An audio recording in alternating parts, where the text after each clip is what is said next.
Dallas a full game up as it is, can extend it another half length here tonight. Washington trying to win back-to-back games for the first time since the end of the 2012 season. Road team won the toss, deferred the option to the second half. The home team, Dallas, will get it first.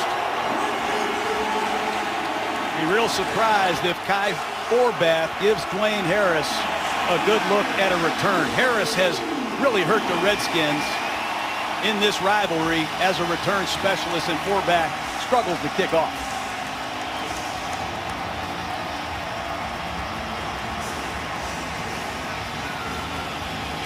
It's not just a ball game. People come to party in his house. Off we go from Jerry World. And Harris will let it go. No return on the kick. A good one for Forbath. Haven't seen as many of those thus far this year. That'll bring out Tony Romo and this Dallas offense. Tony Romo leads the league coming into the week, and with Drew Brees' good performance last night, he drops to second in completion percentage, but the numbers have been otherwise outstanding. It's not as though Johnny's carrying the entire franchise on his back with every snap. There's more help around him this year. But he's still capable of making great plays, scrambling, and they're very good on third down. Number one third down outfit in pro football.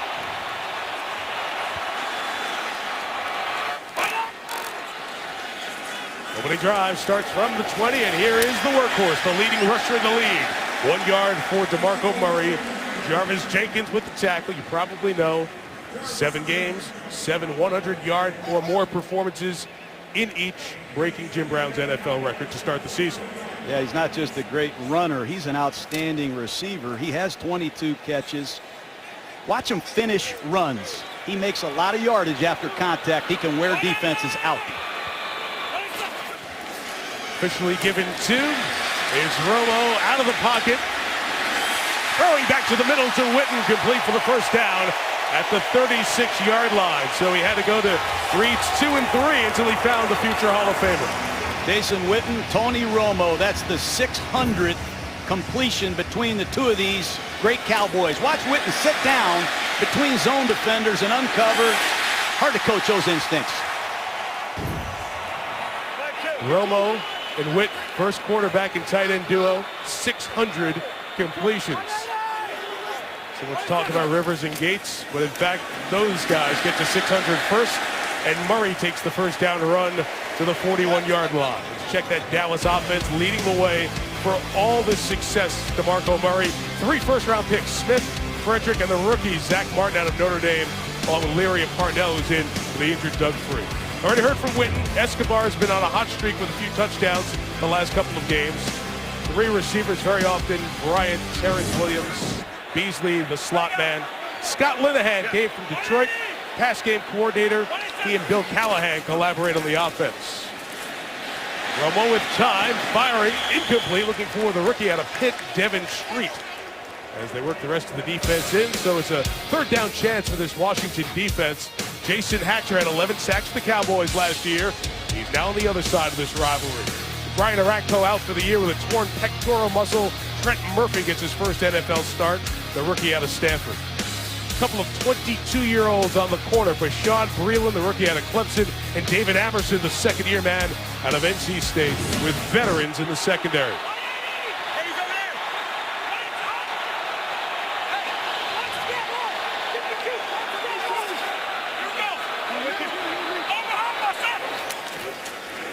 Pressure on. Romo trying to spin, but couldn't get away from Merriweather. And Brandon Merriweather gets his second sack of the year. After 1 first down, the Cowboys will kick it away.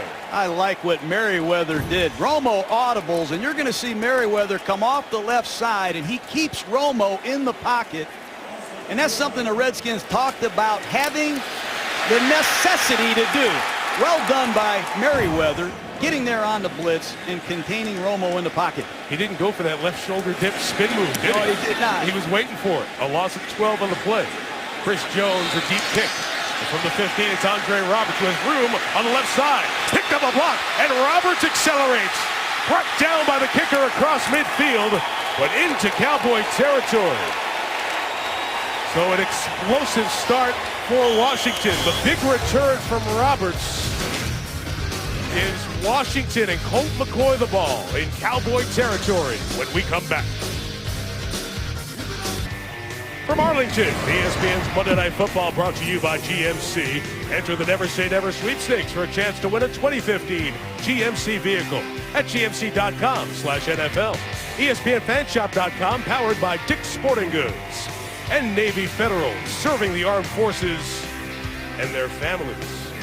78 degrees, beautiful evening outside, although the top is closed tonight. Our coverage from Spider Cam is brought to you by DirecTV. For the first time since December 8 of 2011, Colt McCoy, former Texas Longhorn, starts a game in the NFL. Alfred Morris runs left, and it's a gain of 2 yards. Rolando McClain in on the tackle.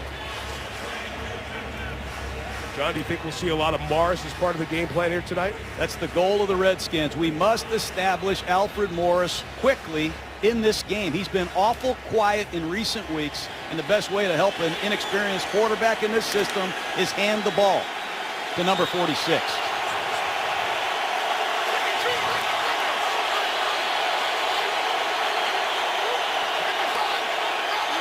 The stemming, the moving the Cowboy defensive line does before 2nd and 7. And McCoy throws complete. It's a good job to elude the tackle by Niles Paul, who comes down the sideline and gets to the 25-yard line. A gain of 20 and a first down for Washington. Niles Paul is becoming a very good tight end for the Redskins. That time, Alfred Morris, watch number 46 pick up this blitz. Nice pickup. There's a mistake up front, but we find Niles Paul in the flat. Barry Church misses a tackle. First down, Redskins. It's all set up by the 37-yard punt return by Andre Roberts. The 25, it's to the right and hit for the loss of 2 by Justin Durant is the running back Morris. 6th-round pick who had so much success the first 2 years behind an offensive line that started with Trent Williams on the left side. Tom Compton is in at right tackle, replaces Tyler Columbus, who's inactive tonight. Jordan Reed has returned from his early season injury to join Paul, Morris. 2 receivers who make big plays. Garcon with those strong hands, and Deshaun Jackson who catches the big flies downfield. And add Roberts, whose work he saw in special teams. Roy Halou checks in on 2nd and 11. There's a little read option with McCoy. There was nothing there. Dallas read it. So will we see more of this in the offense tonight? I think they'd like to use Colt McCoy's legs more, and the read option is part of it. But when you keep the ball as a quarterback, you rely on perimeter blocking. That time, Niles Paul missed miserably. 3rd down and long. Let's see if Dallas can mount a pass rush, Mike. Only 7 sacks on the season. They would love to knock Washington out of field goal range.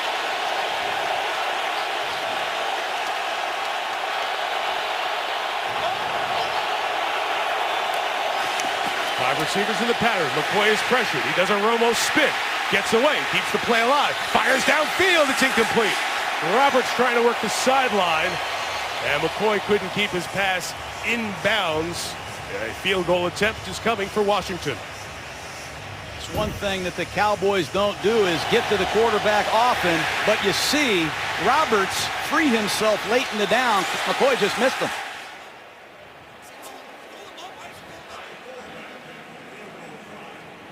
Roberts on the ad-lib did break free. It'll be a 44-yard field goal attempt for Kai Forbath. Kicked the game winner last week against Tennessee. Tress Way, the punter, is the holder.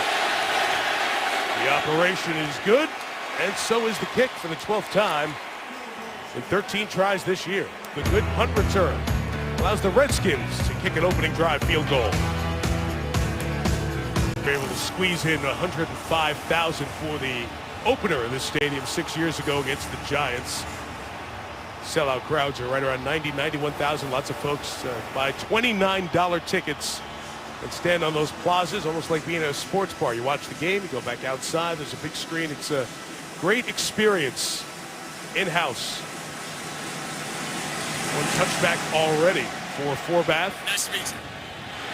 This one will be returned from 5 deep. It's Dwayne Harris up the middle. Bounces off a would-be tackle by Adam Hayward and is tracked down by E.J. Biggers. Good coverage for Washington. John, the strengths of DeMarco Murray that have helped him get all these yards. Well, my dad was a running back coach, and he taught me about the P's. His kid has power. He can break tackles. He's got a great stiff arm. He's patient. He doesn't predetermine his cuts. He reads the blocks extremely well, and he's precise in the passing game. He knows what route to run, and this kid can pick up blitzes with the best of them. He's an all-around back with extreme production. How's that? Perfect. With a P. How's that? Pal? Partner? You're from the 15. It's Murray to the right. Gaping hole. Brian Kerrigan able to pull him down after a gain of 8 yards. Zone blocking plays are important, but it's the way they block the backside that sets up his cuts. And against this Redskin 3-4 defense, offensive line coach Bill Callahan has put in some runs that are diagrammed to beat that front. That was one of them.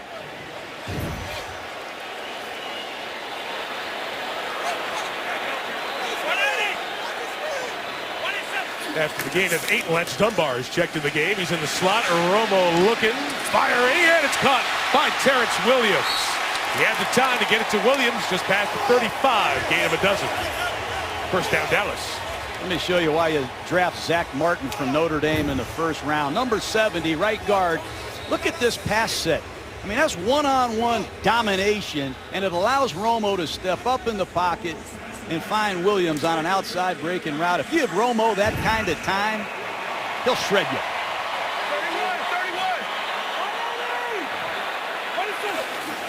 From the 36. Again, it is Murray. It'll be just a couple of yards there. You talk about the rookie Zach Martin from Notre Dame. It's all part of the coaching of Bill Callahan, who was the head coach with the Raiders. He was on your staff, and then you went to Tampa, and then he went to Nebraska, the Jets. But Bill Callahan's been a tremendous offensive line coach. He was the coordinator here last year. He took over the play calling from Jason Garrett. Now Scott Linehan comes in, joins Callahan and Garrett. You got a bunch of guys who call plays, but a lot of intelligence on the offensive meeting side. It shows in this performance. Look at that, another big hole. And Murray's near midfield. Gain of 11, first down, Dallas. Just all kind of blitzes that are going to come off the left side. Romo says, I'm not going to deal with that. I'll hand it to Murray. That's a gap blocking play. The double team on the right side. Outstanding. Once again, their first round draft choice, Zach Martin, is getting it done. John, he was a left tackle at Notre Dame for 50 games. I was watching the pass block on that replay you showed. He looked like a left tackle, an anchor in a pass set. Just shy of midfield, it sets up the play action game. Covered downfield, the flag is down as Romo out of the pocket takes off and gains a couple of yards into Washington territory. Flag thrown in the secondary. We'll hear from Tony Correnti, our referee here tonight.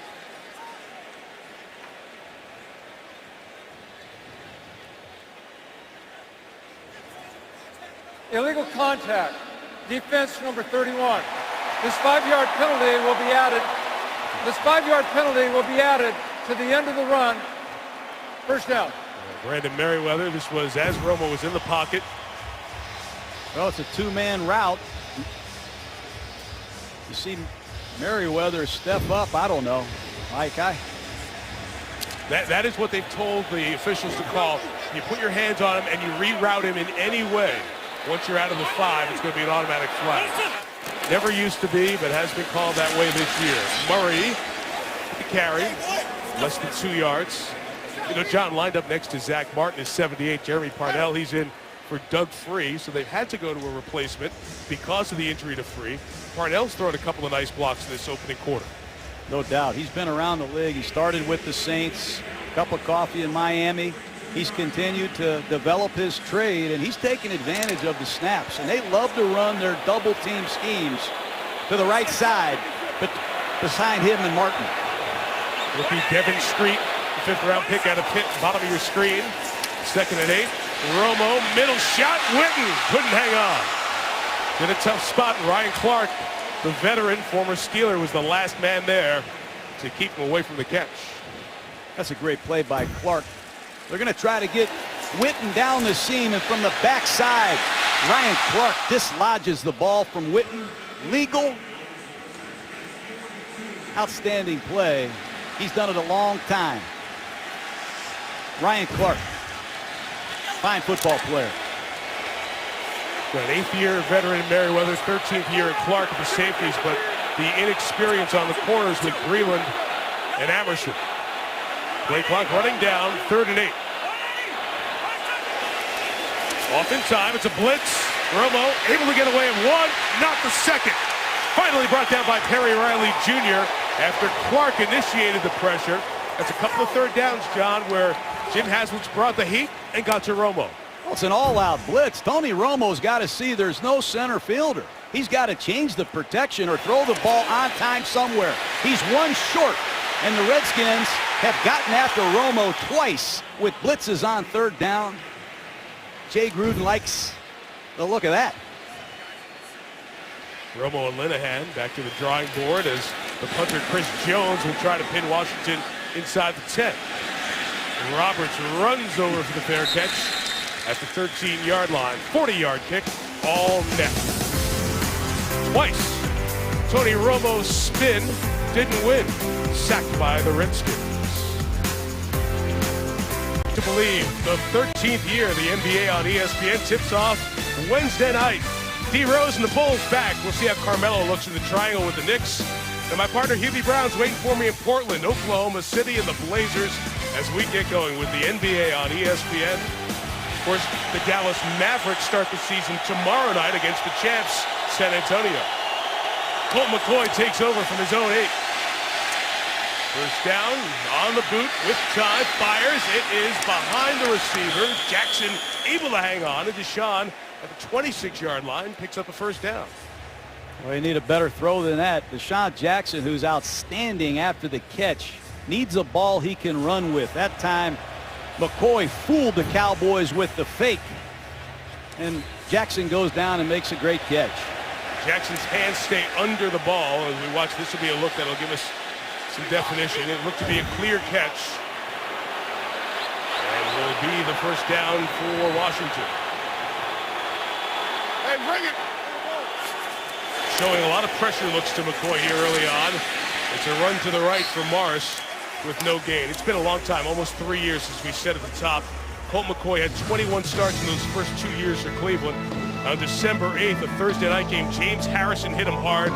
There was another injury on this play, and they said that the medical staff didn't realize that McCoy suffered a concussion. Later on, he said he didn't remember anything from the game. The last we saw him with the Browns, it changed the way the league addressed concussions, putting a monitor, an observer upstairs to call down to the sidelines and let them know. In any case, that was the end of the Browns run, essentially, for Colt. Waited this long to get another opportunity to start in the NFL. Gets it out to Garcon. Look at the Cowboys pursue, and a half dozen Dallas players ready to bring him down. We'll credit Tyrone Crawford and Justin Durant for that stop. That's what they do a great job of. They get 6, 7, 8 different Cowboys to the ball. You're going to see Scandrick come off the right side on a blitz. McCoy gets rid of it to the hot receiver. There's 4, 5, 6, 7 Cowboys that show up. If you play against Dallas, you better protect the ball because they're coming after you.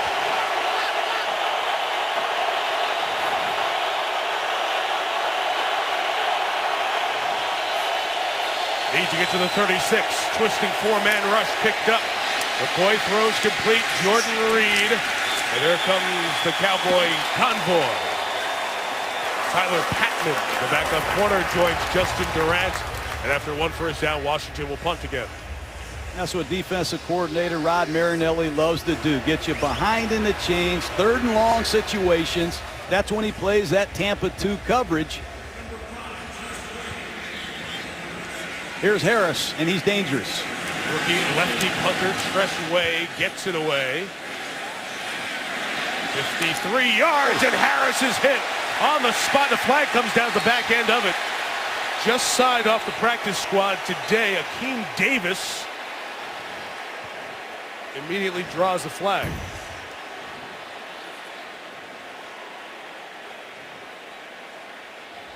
I don't see anything wrong there. There should be no penalty. Unless the helmet-to-helmet contact he leans with the helmet. From that angle, you can see that. That might be the one place they were looking. But the timing, he caught the ball and was hit. But the helmet does bend forward. Tony Correnti, the referee. It's been determined that there is no foul in the play. It is a legal hit. First down for Dallas. So the Cowboys will get it for the third time. When we come back, is DeMarco Murray. Early on, 6 carries and 31 yards. Gentlemen who know each other. At the end of Jason Garrett's career, he was in Tampa, and Jay was helping you on your offensive staff. They go head-to-head. These guys will share the same shirt monogram, JG, as head coaches for the first time. Drive starts to the 19. The back is Joseph Randall. And Randall goes to the 23-yard line to pick up a 4, and we have a flag throw. Holding, offense, number 72. 10-yard penalty, excuse me. The enforced half the distance to the goal. Repeat, first down. Since the line of scrimmage was inside the 20, John on the opposite side, Jim Haslett, who also familiar with Jason Garrett. Defensive coordinator has done a very nice job here the first couple of series, especially on those third downs. Done a very good job considering all the key players he's missing. Brian Arakpo, their best pass rusher. D'Angelo Hall, their best corner. Amongst others, look for him to keep mixing it up to try to keep Romo off balance. Randall the back. It's 1st and 20. As Romo takes a deep shot for Terrence Williams. Williams incomplete. Challenged by the 4th-round pick out of Clemson. Bashad Breeland is really emerging here, making his 5th consecutive start. Play action pass. They fool the underneath coverage, and they get the one-on-one deep to the post. And Breeland, for a rookie, has stepped up and played well in the absence of D'Angelo Hall. And keep a close eye, Mike, on Terrence Williams. He's already got 6 touchdown receptions. Reminds me of Alvin Harper, a former Dallas great. And so much deep work on the opposite side of Michael Irvin. Turn it and give it to Randall. Working left, got a great block, but lost the football. 3 on the ground. Washington says they have it. Stripped by Brandon Merriweather. Belongs to Washington.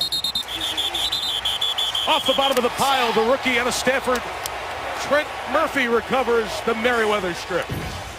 Murphy's a high-effort player. Randall has the ball loosely away from his body. Veteran play by Merriweather on the strip, and good hustle to the football, setting up the Redskins just outside the 20-yard line. Great start for the visiting Redskins.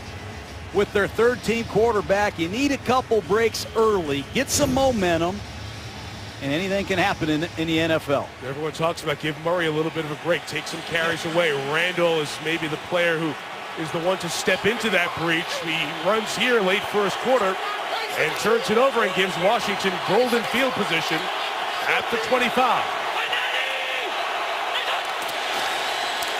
McCoy perhaps turning the wrong way. Loss of 2 yards.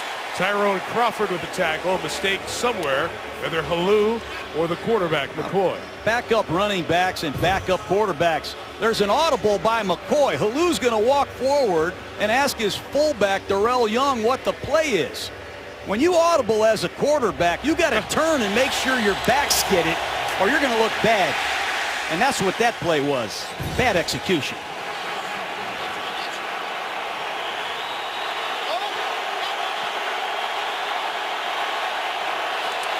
Second and 12. Fake to Jackson. McCoy looking towards the end zone into coverage. And it's intercepted by J.J. Wilcox. Then the ball comes out. Ruled a catch and a touchback. And Dallas turns Washington over.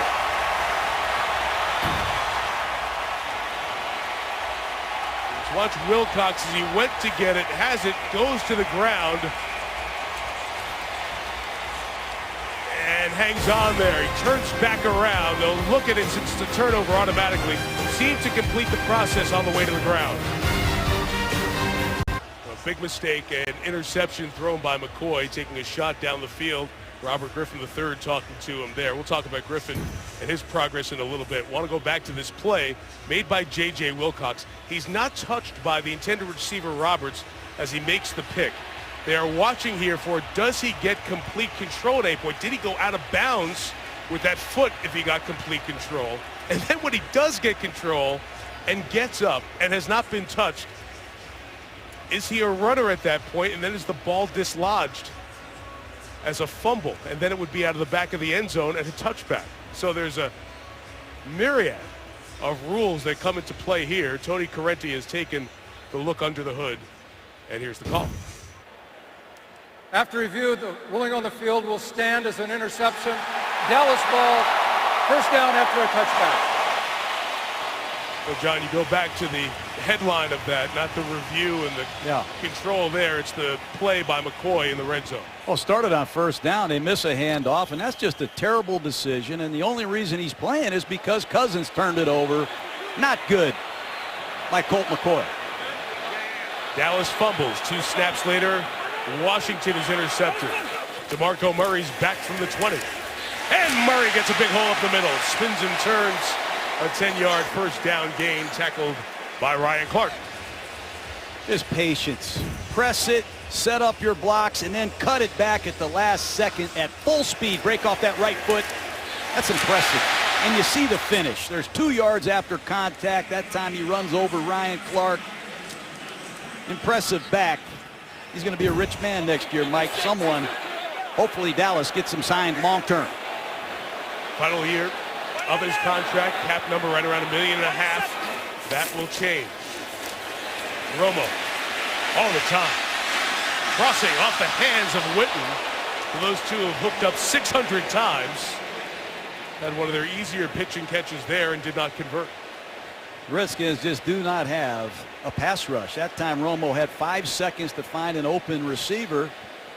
And without the blitz, the Redskins can't get there. So expect to see a lot of pressure in long yardage situations from this Redskin defense. They just can't get there with a straight rush.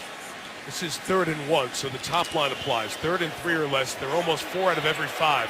20% better than the NFL average. They're 20% better on 3rd and 10 or more. They're the top team in the league converting third downs. And they'll pitch it to Dunbar. Got outside, made a nice cut back inside to get 6 yards and get the first down. Tough play to stop his short yardage. Romo reverses to his right, and they flip it back to the left. And they're trying to fool the backside defensive end with this reverse action. They got a one-on-one for Perry Riley, but he's no match for Lance Dunbar. Expect to see a little more of Dunbar after that early fumble by Joseph Randall, Mike.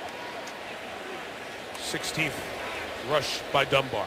After 1 in Texas, Washington leads 3-0 on Monday Night Football. ESPN celebrating 45 years of Monday Night Football. Football, a better, safer game. ESPN with a presentation of $175,000 check. USA Football. Ed Durso, our executive vice president. Angela Woods, director of corporate outreach. Scott Hallenbach of USA Football, all there on hand for that ceremony before the game. Over the weekend, a variety of activities and events in the Dallas area supporting youth football and its safe growth. Congratulations to all involved there. DeMarco Murray with a carry for a gain of 3. We know how big high school football and the sport is in the state of Texas. John, I read a story in the paper a couple of days ago here. There's one town, because their team's in the playoffs, it's a small town, they've canceled Halloween. Actually, they postponed. They moved to Friday Halloween because their local team is in the playoffs. That's the passion of the sport in these parts. I'd like to live in that town. 2nd and 6. It is right back to Murray seeking space. It's a tackle made by Ryan Kerrigan and Keenan Robinson. So Kerrigan becomes really the guy who has to carry this linebacking core on the outside, with Brian Arakpo now done for the season with the pec injury. Yes, indeed. And again, keep an eye on this Redskin defense. Jim Haslett has bombed the Cowboys with blitzes on the last 2 3rd and mediums. Let's see what he has in store here. Romo's missed his last 3 passes, 3 in a row missed. That's a season high for Tony Romo. That's how good his season has been.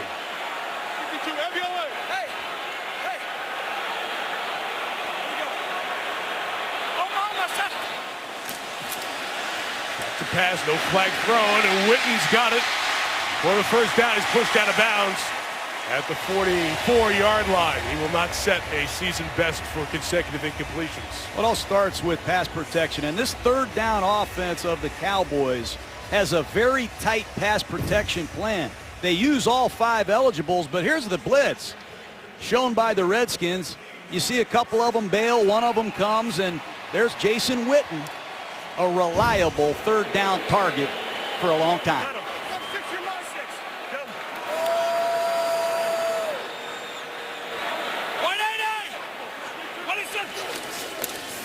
The 44, play action. And he'll swing it out to Murray. As John told you, terrific in this role. Murray inside the 15, at the 10. Still on his feet, DeMarco Murray lost the football. Merriweather recovers. Back-to-back possessions with turnovers for Dallas. This time Murray fighting for the extra yard. That's his 5th fumble. The only negative of DeMarco Murray is ball security. He should give up on this play late in the down. 2, 3, 4 Washington Redskins converging on him, and they strip the ball. Can't see when it squirts out from that angle. Look from this side here, and it's out before any body part is down. All 5 times he's lost it, the opponents have recovered. They haven't been able to get back on a Murray fumble yet this year, assuming this one stands in the review process. That's one thing everybody does here. There's no questioning with that massive, nearly 60-yard wide video screen. Everybody's looking up to see. What they're going to see is a Dallas fumble and Washington ball. And turnover confirmed. It was recovered by Merriweather, but Bashaud Breeland, the rookie I mentioned earlier, John, was the one who caused the fumble. They're getting a lot of mileage out of this 4th-round pick from Clemson. Watch him on the right side of your screen, number 26. Rake that ball out with his right arm before Murray goes down. Clear fumble, clear recovery. First down, Washington. 3 turnovers in the last 10 snaps. 2 by Dallas, 1 by McCoy on his last play. They run Morris to the right. Alfred Morris, second effort, gains 3. Justin Durant, the captain of this Dallas defense, in on the tackle. Justin Durant deserves more credit than he gets. Not only does he lead the Cowboys in tackles, he leads the Cowboys in effort. Sideline to sideline, every down linebacker. He played very well for the Jaguars, the Lions, and he's played all 3 linebacker spots for the Cowboys. Man, is he valuable.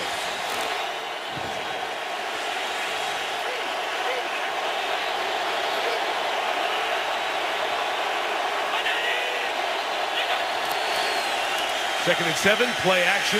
McCoy looks deep, takes a shot to Deshaun Jackson, breaking free, and caught it at the 40-yard line. Brought down by Sterling Moore, but a huge gain by Jackson. Great call, backed up. Play action pass. Sterling Moore one-on-one with Deshaun Jackson. Forget about it. Nice double move back to the post. Ball slightly underthrown, or Deshaun scores. That's very good deep ball concentration. We said it a lot about Jackson, Mike. The ex-baseball player who was drafted has outstanding tracking ability on the deep ball. That's Brad McCoy, Colt's dad. You've heard in the lead up to the game, he was his high school coach, and his son was a great quarterback at a 2A school, Jim Ned High School in Tuscola, Texas. Another 40-plus yard gain for Deshaun Jackson. It was 49. And Alfred Morris backs that up with a good first down run. About a half dozen. Durant on the tackle. So that is the 6th, John. 40-plus yard catch for Jackson. Excuse me, Mike. I think he's the most feared deep ball receiver in the game today. He beat Philly for an 81-yard score earlier in the season, and then he beat the Seahawks on a go pattern down the sideline for 60. And after the catch, if you make a bad angle, he is gone. Electrifying football player, and has been an excellent punt returner as well. I like him. Beat Richard Sherman and Patrick Peterson on those highlights. He's beaten the best too. Flag is down as McCoy eludes the would-be sack, throws low, and Niles Paul couldn't hang on. Pass incomplete. We'll check the flag as we have some issues with Deshaun Jackson as he gets into it with the Cowboys cornerback Brandon Carr.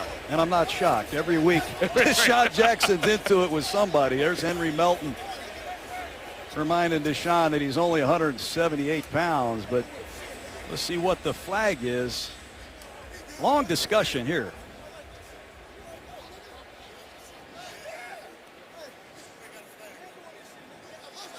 Unsportsmanlike conduct, Washington.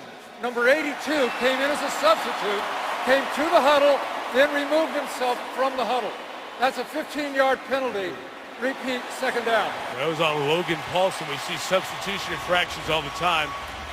A play like that would be called because you don't want to necessarily go out there and trick the opponent. Send a guy out who doesn't stay in the game and the defense changes personnel. Quarterback has to take care of all the substitutions, Mike. He stands away from the huddle. He gets the signal from the sideline, and he echoes the personnel so people know who's coming and who's going. McCoy's got to take charge of the huddle. That time he didn't do a very good job. John, let's talk about that specifically with McCoy for a minute. You're a third-string quarterback. You don't get many reps at all, so even if you have to back up, but then obviously you're going to get Kirk Cousins as many reps as possible. And I thought he put it perfectly last night when Colt told us this week was about getting to know you. He went to stretch next to the center, spent time with the receivers and throwing because he hadn't done those things. You don't do that as the number 3 working with the first-string offense. Now a question from the sideline by Jay Gruden, and the head linesman runs in to speak with Tony The concern was Correnti. over whether the down was correct to repeat the down. Yes, it is second down. And there's your answer. There is Robert Griffin III, the man who is getting so many of the snaps because he's learning a new offense, and then he dislocated his ankle. 6th consecutive game he misses with that injury. On the road back, he may be ready next week, if not the game after that for Washington. The 2nd and 20, and McCoy retreats and is able to complete it to Halou, who will work to the 41-yard line. It's a pickup of 7. Down there on the field, talked to Robert as he warmed up, practiced with the team earlier this week, came out, pushed it a little bit in the pregame workout. Told me that he feels that in a few days he'll have some of that explosiveness. There's been no recurring pain, just a light ankle brace that he has been wearing, and confident that whether it is next week against Minnesota or after the bye against Tampa Bay, he'll be ready to go. Redskins need some kind of positive game to set up Forbath for a field goal. The 41 here. Dallas shows pressure, backs out. They bring 4. Henry Melton gets in and sacks his former Texas teammate. Remember, Melton used to be a running back in his college days. He was in Austin with McCoy. McCoy used to hand him the ball. That time, Melton took care of his old pal. Was making a lot of mistakes in pass protection. You see Melton over Chester at right guard. Another line stunt. And Chester's no match for Melton in one-on-one pass protection. Great get-off by this Cowboy front 4. Quick snap to get rid of these punts. Press wave and kick. Got it down and inside the 5 and not even close. It's a 49-yard kick, but only 29 of net. One big shot to Jackson, got behind the secondary. Washington couldn't capitalize. They maintain a 3-point lead. Dallas was down 28-3 against San Francisco halftime of week 1, and you thought, man, this is going to be a season like Jerry Jones said, a young team that was on an uphill battle, but Tony Romo shook off the rustiness post-back surgery. And the Cowboys have been on a great roll, winning 6 straight. That man's been on the roll. DeMarco Murray, who fumbled after the reception on the last play Dallas had, with a gain of about 8 on first down. Yeah, go right back to him. He's had a great season. Fumble. He doesn't feel good about himself. Go right back to him. Run behind your Pro Bowl left tackle. And, man, is that left tackle impressive. One of the most physically imposing left tackles I've had the pleasure to meet. Tyron Smith. ninth pick in the draft in 2011. That was his fourth year out of USC. Smith trying to open the cutback lane from Murray. Didn't get there, but he gets the first down at the 32-yard line. Well, Tyron Smith, not only is he a Pro Bowl selection, he's playing his 55th game tonight, and he's only 23 years old. I was talking to him at the facility the other day. Look at that reach. He could knock me out from Fort Worth, Mike. 37-inch arms. I think they're 39 now. And he uses his hands as weapons. Outstanding football player. From the 32-yard line, Romo over the middle. Here's Bryant for the first time. Gain of 20 and a first down spilled by Ryan Clark, and Des Bryant brings up catch number 46 on the season. It's a matter of time before Des Bryant finds work in the middle of the Washington defense. Good pass protection. Romo has plenty of time in a clean lane to throw an accurate pass to Des Bryant, who's very good after the catch. On his way to a third season with over 90 catches, over 1,200 yards, and that famous 88 in Dallas. Back to Murray inside the 45-yard line, and that's the beauty of what they have built here in Dallas. It's the offensive line to protect and run. It's Bryant. You still have Witten. You mentioned Terrence Williams developing as a deep threat. They can hurt you in so many ways, and that's why they're off to the 6-1 start. They use their personnel as well as any team in the league on offense. You see number 17 who's just checked into the game, Dwayne Harris. I call him a stunt man. Something is happening with Dwayne Harris. He'll be a lead blocker, a reverse. Something usually happens when he's in a game.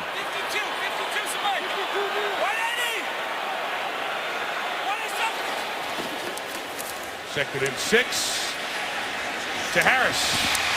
Didn't come down in bounds, incomplete. It's what you do. You find your roster that's available on game day and do what they do best.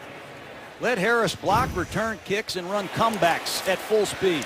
Working against Breland in a one-on-one situation. Take a look yourself, Mike. One down. Second one is very close there on the sideline. You get a great look at it on the big screen. Jason Garrett looking up.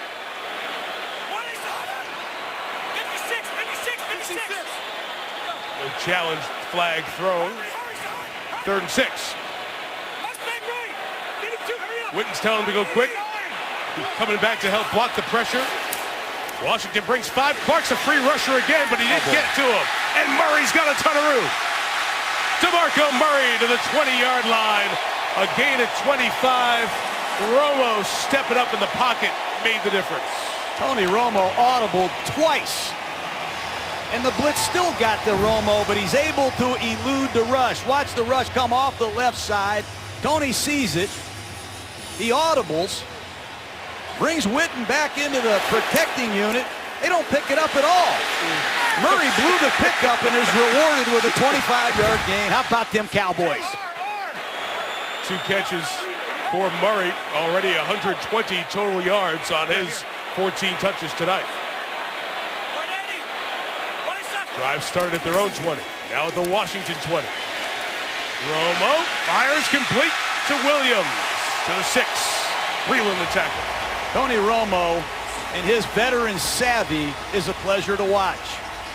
He turns his back to the Redskin defense and signals a slot combination to his wide receivers. He's going to turn his back to the Redskin defense. We missed it, but just a 2-receiver slot combination, and Terrence Williams wins.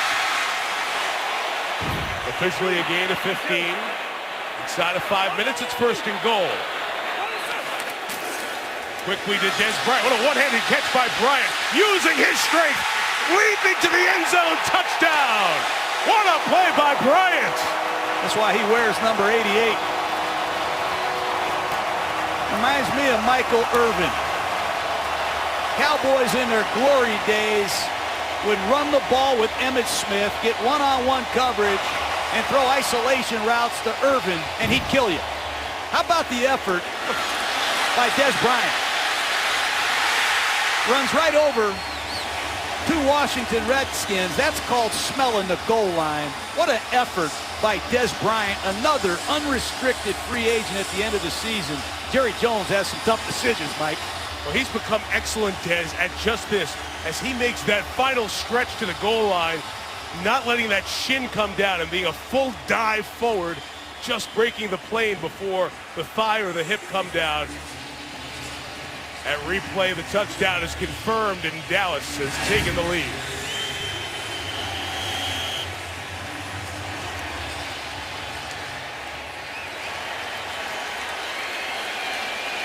Outstanding kicker Dan Bailey makes it 7-3. 8 plays and 80 yards. The big Cowboys with big plays, including the first long ball for Des Bryant and the first touchdown pass of the night for Romo. 8 years ago this week, Drew Bledsoe was quarterbacking on a Monday night. We were at Old Texas Stadium in Irving. Bledsoe was struggling. Bill Parcells had thought about it and said, time to make the move. Red Dog, time to make the switch. Tony Romo's coming in, although he had negative moments, 3 picks in that 36-22 loss. He saw the signs what Parcells had seen of a growing quarterback, an undrafted free agent. And Tony Romo has gone on to number 2 on the all-time Cowboy list of starts. Past Staubach, trailing Aikman, 36 straight games now with a touchdown pass. And the guy he idolized, Brett Favre, beating him on that list of consecutive games with TD tossing. Bailey's kick tumbles down. Good hang time, so no place to go. Touchback for Andre Roberts.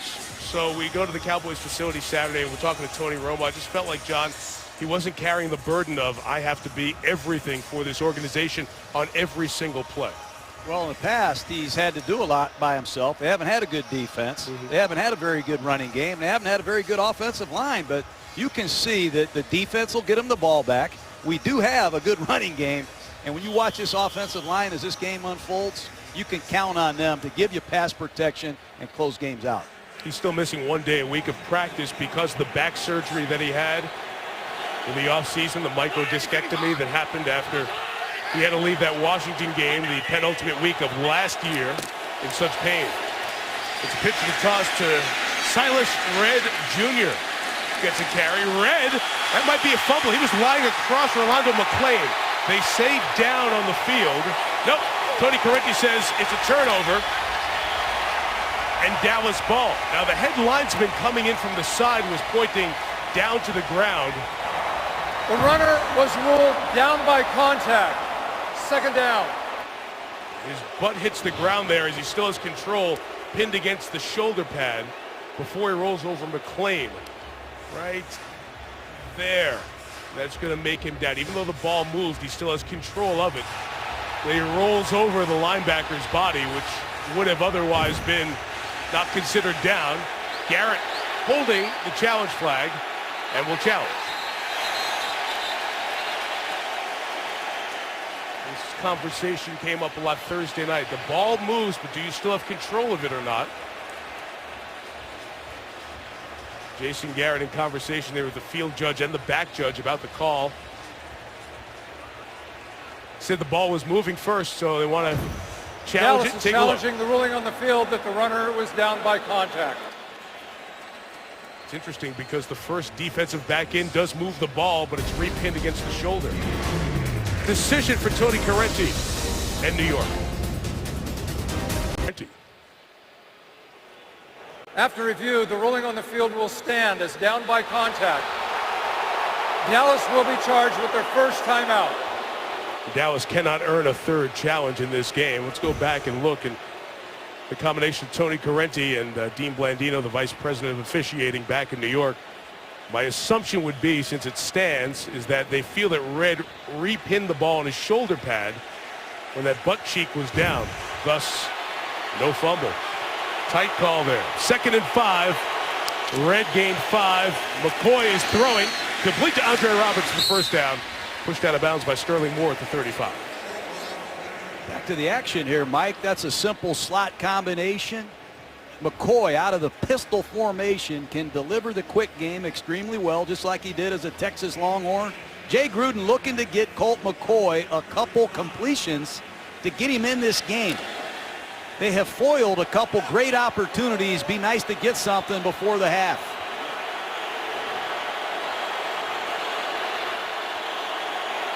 We're in Halou now the back. It's 1st and 10. They'll take the shotgun run, and Halou with a nice run. He's close to a first down. He also lost the football. Coming out a lot here tonight. And very close to that first down line as Nick Hayden made the stop for Dallas. Let me tell you, the blind pursuit is going to be a factor. If you're a ball carrier in the NFL, especially against Rod Marinelli's defense, you have to protect it even though you don't see anybody. Hayden's going to come out of the stack with great effort. I'm sorry I missed him, but you can see my point. Blind pursuit is where the strips come from. Hayden from behind, able to get it. Halou now spinning and turning, and he will lose about a yard, maybe two. Justin Durant, again, is heard from. Man has played Jacksonville and Detroit before here in Dallas. As there's more conversation behind the play, Pierre Garçon, who also never backs off one of those conversations right in the middle of it. Feisty receivers, and you see number 86 who's just checked into the game, Jordan Reed. Missed a few games early in the season. He's really an outstanding pass receiver. They love to isolate him as they are here on the backside of trips. Very good pass receiver. All three receivers left. There's Reed at the bottom. And there he goes. McCoy looking right at him, and he caught it at midfield. He's brought down by Brandon Carr. The forward progress will make it 3rd and a long 5. Well, you're hoping the 3 cornerbacks go with the 3 receivers, and you get Reed one-on-one against the safety. That time, Brandon Carr stayed at home, made a nice break and drive. And that's hard on a cornerback when you have to tackle tight ends. It's a physical mismatch, and a critical 3rd down is 6. Expect Dallas to heat up Colt McCoy. It'll come after the 2-minute warning. Field goal for Washington in the first. Touchdown for Dallas here in the second. ESPN's Monday Night Football is brought to you by Mercedes-Benz, the best or nothing. NFL.com/mobile, stream live local Sunday and primetime games on your phone. And Subway restaurants. Subway, train hard, eat fresh. AT&T Stadium, home of a world-class collection of contemporary art. Jim Campbell's Exploded View, one of the 56 premier pieces showcased at this stadium. Jerry Jones' wife, Jean Jones, Charlotte Jones Anderson, Jerry's middle child, one of his 3 children. She's so involved with the team as the executive vice president, chief brand officer, taking such great pride. This is a wonderful collection of art as part of the game day experience. All challenges initiated by the replay booth. Inside of 2 minutes, it's 3rd and 5. McCoy with time and throws to Roberts. Fought off by Orlando Scandrick. Incomplete, and it's 4th down. A lot going on between Deshaun Jackson and Brandon Carr. We'll see what this call is. Yeah, flag comes down late, opposite where the ball was, opposite side of the field. A couple of punches exchanged, 1 per side. Did they catch both?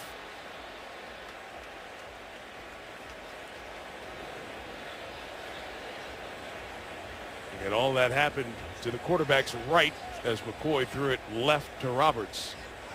You got to keep your poise in a football game. It's 7-3.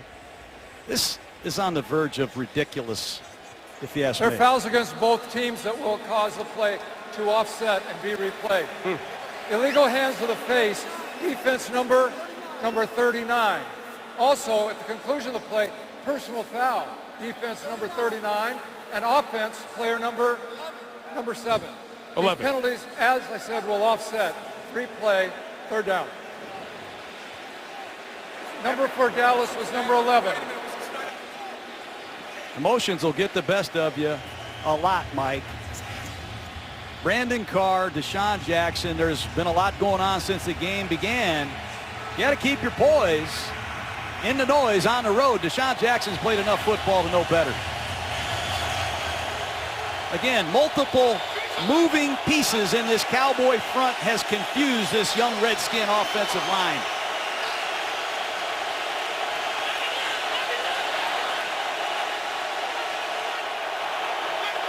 They've backed out of a lot of these blitz pressure looks.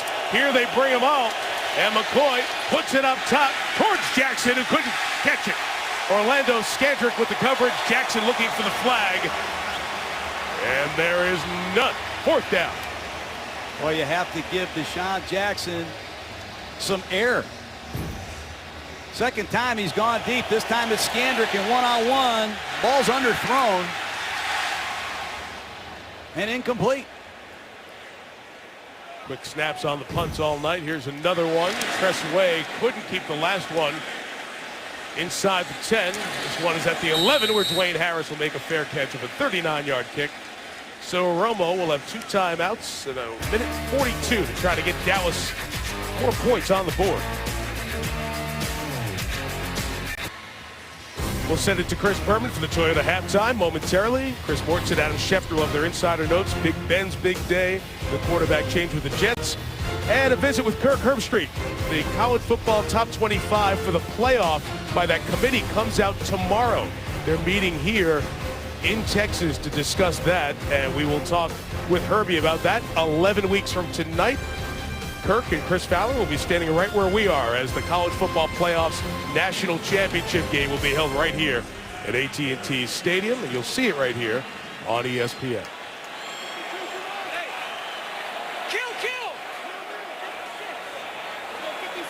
Dallas scored on its last drive. Washington gets the ball to start the second half, so Cowboys try to extend the lead here with 2 timeouts remaining. Romo looked right, was covered, flipping it to Dunbar out of the backfield. Chased down after a first down gain of a dozen. Keenan Robinson on the stop. Great job by Romo in the pocket, finding Dunbar one-on-one with Keenan Robinson. A lot of matchups that Cowboys have in their favor at tight end, at running back, and at the bottom of the screen with Des Bryant. Merriweather on the pressure. Bryant with the catch. Good open field tackle by David Amerson. Second-year man out of NC State. Washington missing Jarvis Jenkins. Been out most of this second quarter with a left foot injury with a left defensive end. Romo, 2nd and 5. His slant incomplete, trying to get it to Cole Beasley. It was E.J. Biggers, the nickel back, in on the coverage. E.J. Biggers has had his struggles. They were hoping to get Tracy Porter back at the nickel corner position. Haven't got much out of Porter. That time Biggers held his own, and on 3rd down and 6, I expect pressure from the Redskins. They've had success getting to Romo, and it looks like more heat.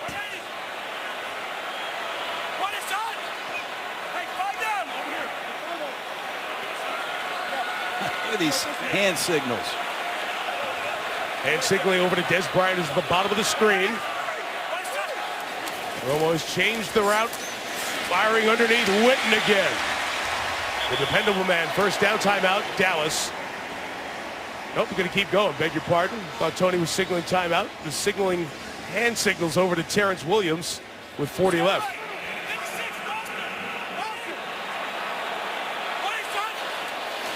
.34 seconds left as Romo finds Witten again. This one to the 42-yard line, and this time they will take the timeout with 27 seconds remaining till halftime. Pass protection has been stellar against this Redskin front. Other than a couple blitzes that have gotten home, this Cowboy offensive line has dominated in one-on-one pass protection against these Redskins. It's Monday night, another NFC East team in action. The Giants, they were off yesterday, 3-4, taking on the 5-3 Colts. Top pick quarterbacks, Andrew Luck, Eli Manning, and you think Eli was sitting back watching Ben Roethlisberger carve up the Colts for 522 yards and 6 touchdowns? Like, leave a few out there for me next Monday night at 8:15 Eastern. I bet Andy Dalton was wondering what happened. The Bengals got right. shut out the week right. before against the Colts. Anything goes on any given Sunday, especially on Monday night. Dan Bailey's a very good kicker. Washington only needs about 20 yards to get in his legitimate range. Even 15 yards, you can take a shot with Bailey. Well, Romo and Witten work together so well, not just the completions, but the protections as well. Witten gave him time. Romo, middle shot, incomplete, trying to get it to Des Bryant. John, these young corners are growing up in front of the Washington fans' eyes. They certainly are. Tony Romo has had opportunities to audible to his favorite one-on-one hand cuts, and so far, Emerson and Breland have held their own. And the Dallas Cowboys need a quick completion, timeout, and try to set up Dan Bailey, arguably the best kicker in the NFL. Fourth time Bryant was targeted tonight. First time those two didn't connect. 3rd and 3. Romo goes in the quick count. Pressure gets to him, and Kerrigan brings him down for a loss of 12. You got to be excited if you're Jay Gruden. Certainly Jim Haslett, the defensive coordinator. This defense has confused the Cowboys multiple times as Kerrigan off the left side on a stunt beats Parnell for the sack. And sends us to halftime. 3 times on 3rd down. Dallas, the best 3rd down conversion team in the league, has seen pressure and sacks by Washington. The Redskins get the ball first, trailing 7-3 here at the half as we send it to Chris Berman in the Toyota halftime. Chris. Welcome to NFL Monday Night Football. What a show this man has put on tonight. 99 yards and a half. Ignition, we have liftoff. Are you ready for some football? Or you can take me now. I've seen it all. I love pro football. Every year you discover a new star.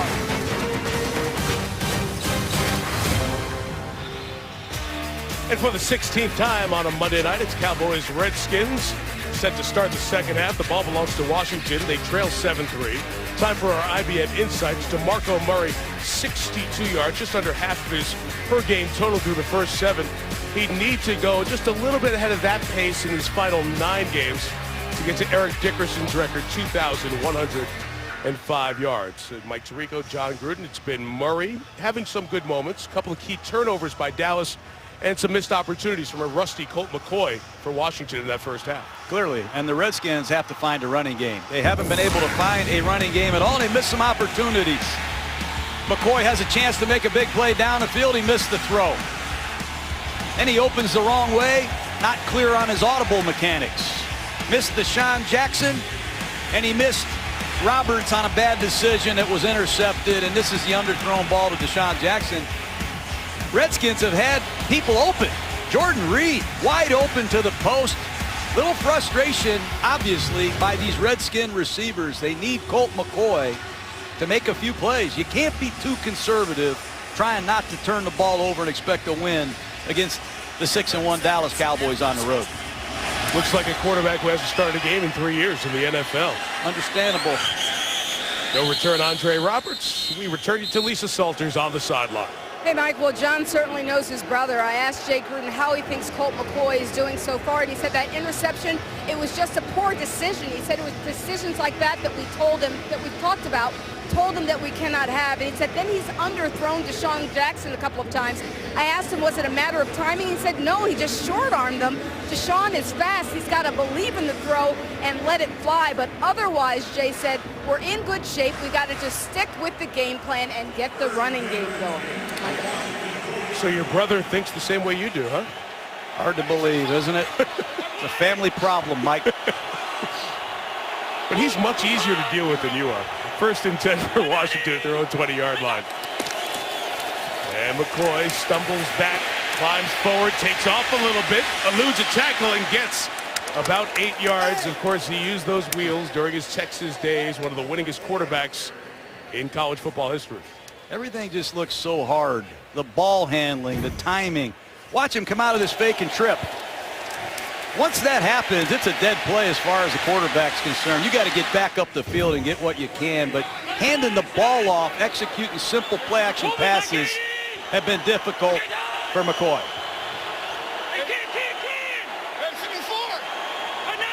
Adjusting this 2nd and 3 play in the noise. It's a right side get. Morris breaks free. Alfred Morris to midfield and beyond. Escorted to the sideline at the 44-yard line. A big first down gain of 29. Nice assist to Colt McCoy. He saw something in the Cowboy defense, and he audibles to the stretch play to the right. It's well blocked. Compton at right tackle did an excellent job, and Off goes Morris, but watch Rolando McClain.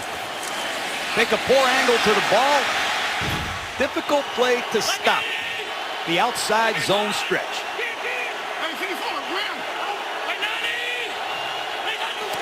Again, adjusting the play. First down, it'll be Morris to the left this time. They'll gain just over 4 yards. Durant to McClain with the tackle.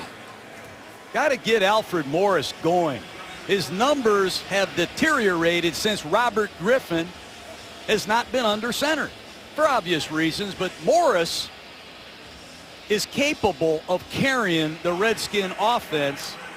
He's an outstanding back. His production speaks for itself. They need to keep feeding him. Topic of conversation at Redskin Park. Jay Gruden said the struggles have been a collective effort. Morris said some of it's on me. I feel like I'm not setting up my blocks well enough. This time it's Roy Halou Jr. with the run. And a gain of 3 before Rolando McClain takes the tackle. Here are the numbers to what you were just talking about. Almost 5 yards a carry, and he had 10 or more yards on 15% of his rushes with Griffin as the quarterback. Remember, they came in together. Without Griffin, different story. 1 yard less per carry, and over 10 yards on only 7%, as opposed to 15% of his rushes. Simple enough as John saying the defense has to account for Griffin as a runner? He slows the backside down. You have to account for Griffin and Morris at the same time. Hard to do. Edge of field goal range, 3rd and 2. Halou is the back, 4-man rush. McCoy's pass is caught by Deshaun Jackson.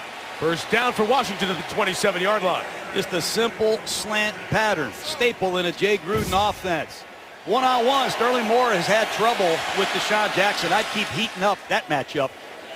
If you give him a better throw, Jackson might score. He is as good after the catch as most receivers in the game. But a nice catch, first down Washington. Drive started back at their own 20-yard line. It's a toss left. Getting to the edge is Morrison, turning it upfield for the first down at the 15. Flag is down. Barry Church with the tackle.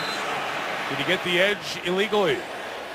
Holding, offense, number 84. 10-yard penalty, repeat, first down. Niles Paul, the tight end.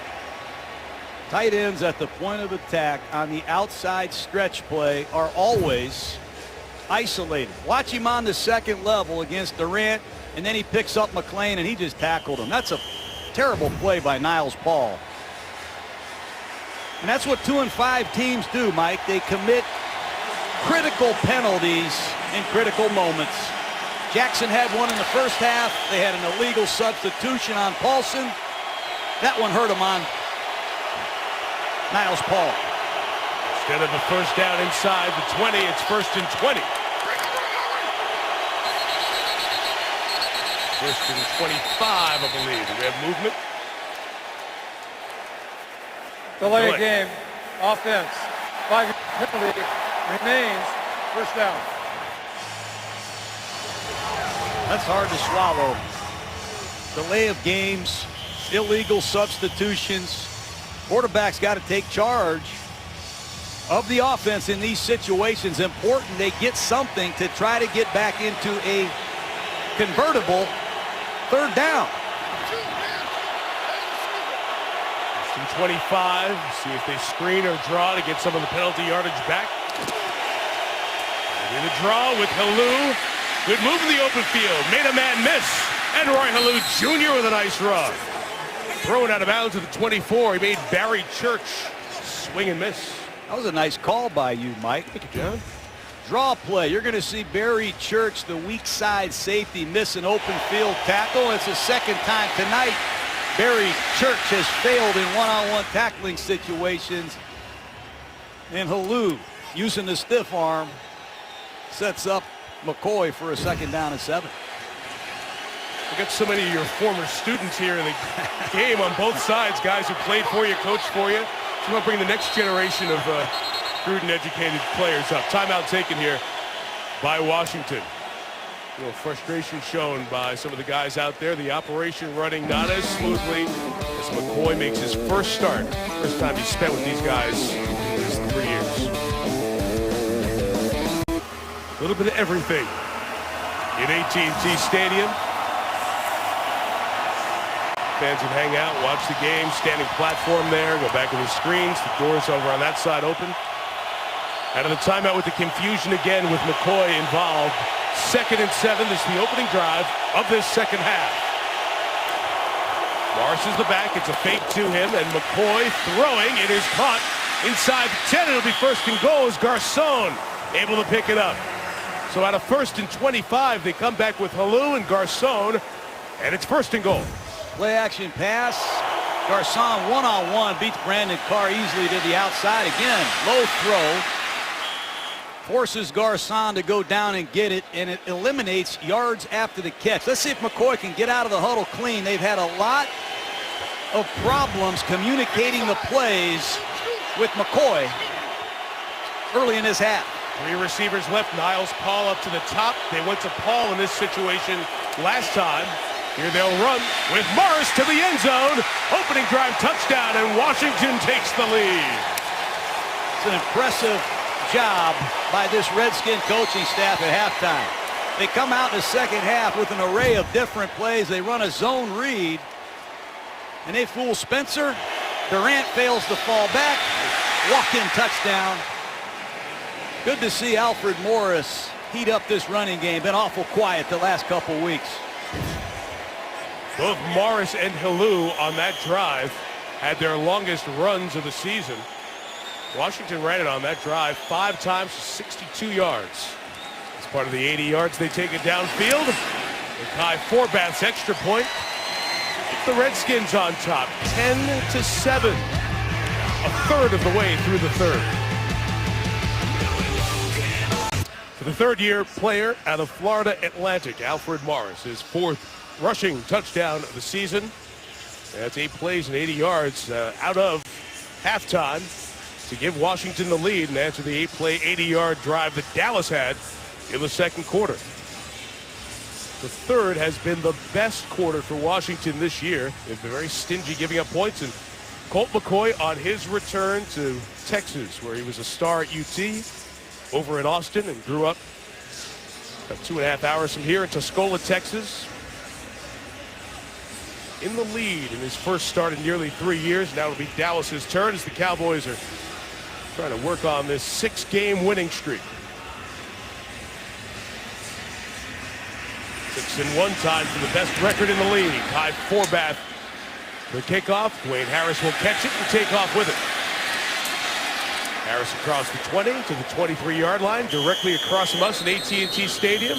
In the owner's box is the owner, the president, the general manager of the Cowboys, Jerry Jones. Jerry, as has happened over your 25 years in this rivalry, doesn't matter what your record is when Washington and Dallas meet.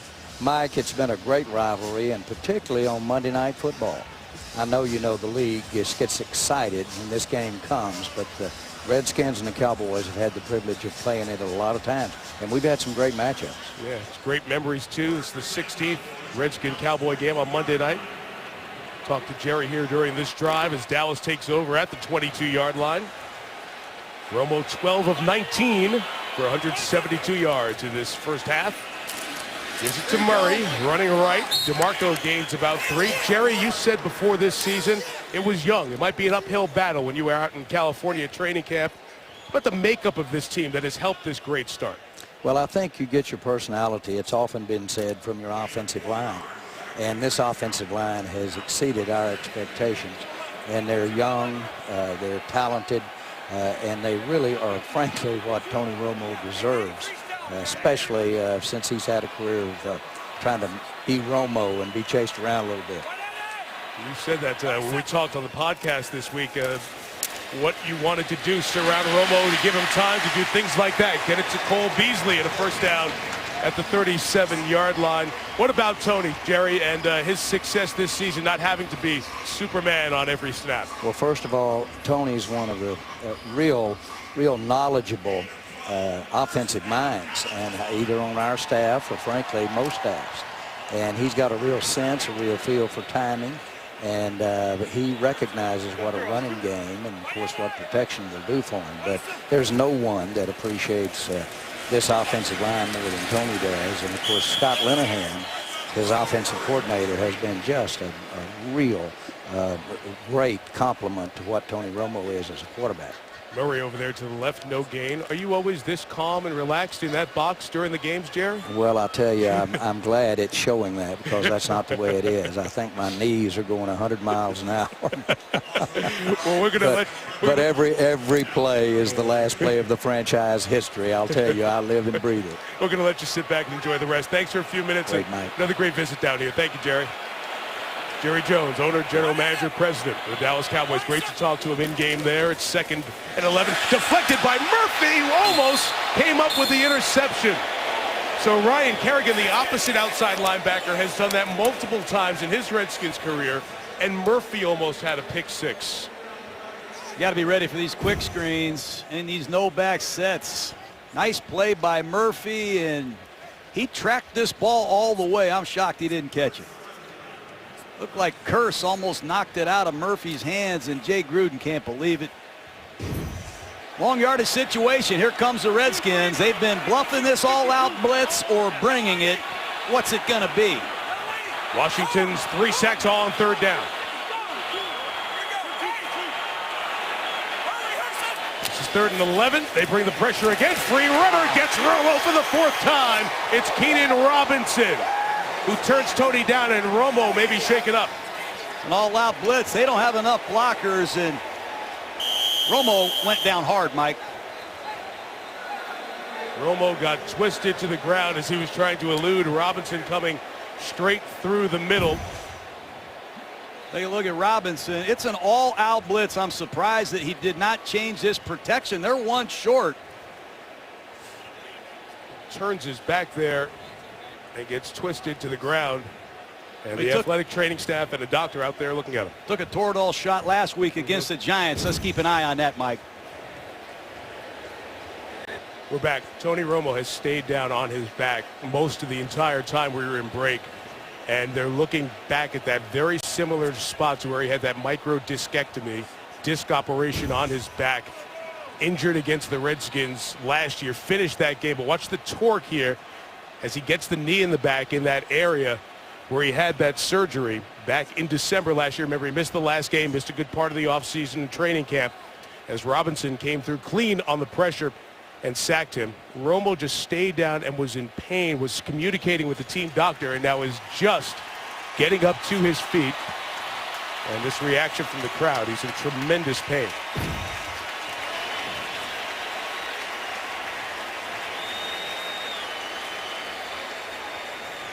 This is one tough Cowboy, Mike. He had a punctured lung a couple years ago, broken ribs. He's played through numerous injuries.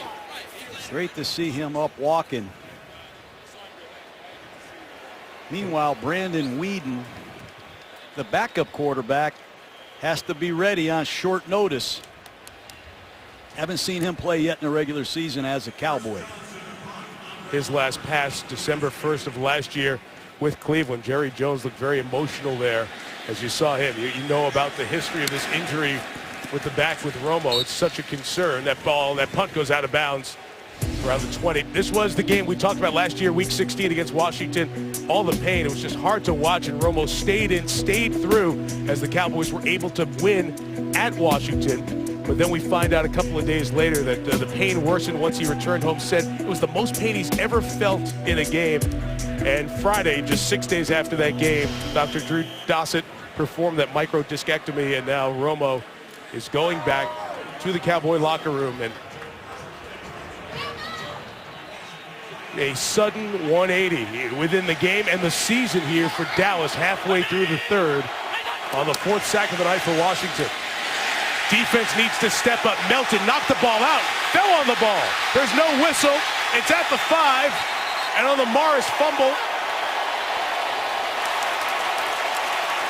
the official is winding the clock. He says nothing regarding a fumble there. Now here comes Tony Correnti to the mic. Going on the field was the runner was down by contact. 2nd down. And he should be. It's the correct call. There was just no whistle or no reaction by any of the officials out there. Henry Melton looks like the Henry Melton of old, the Chicago Bear days. He shot a gap and rejected that stretch play. That's how you stop that running scheme. Get some penetration from your defensive tackles. Great work by Henry Melton. Second and 16. Roy Halou is now in there at the back after the Morris loss of the football. It's quickly out to Niles Paul, who gains 6 at the 20. See Dallas going after the ball every time. Meantime, the focus and attention of the Cowboys fans and organization right there as Romo's made the walk through the sports bar, through the tunnel. Now we'll get checked on, and Jason Garrett is starting to think about life with Jerry Jones' backup quarterback, Brandon Weeden, who ironically enough ended up in Cleveland after the Colt McCoy time in Cleveland came to an end. Dallas has checked into their dime defense. 6 defensive backs, only 1 linebacker. We're going to play the pass exclusively in this long yardage situation. Well, they bring pressure on 3rd and 9.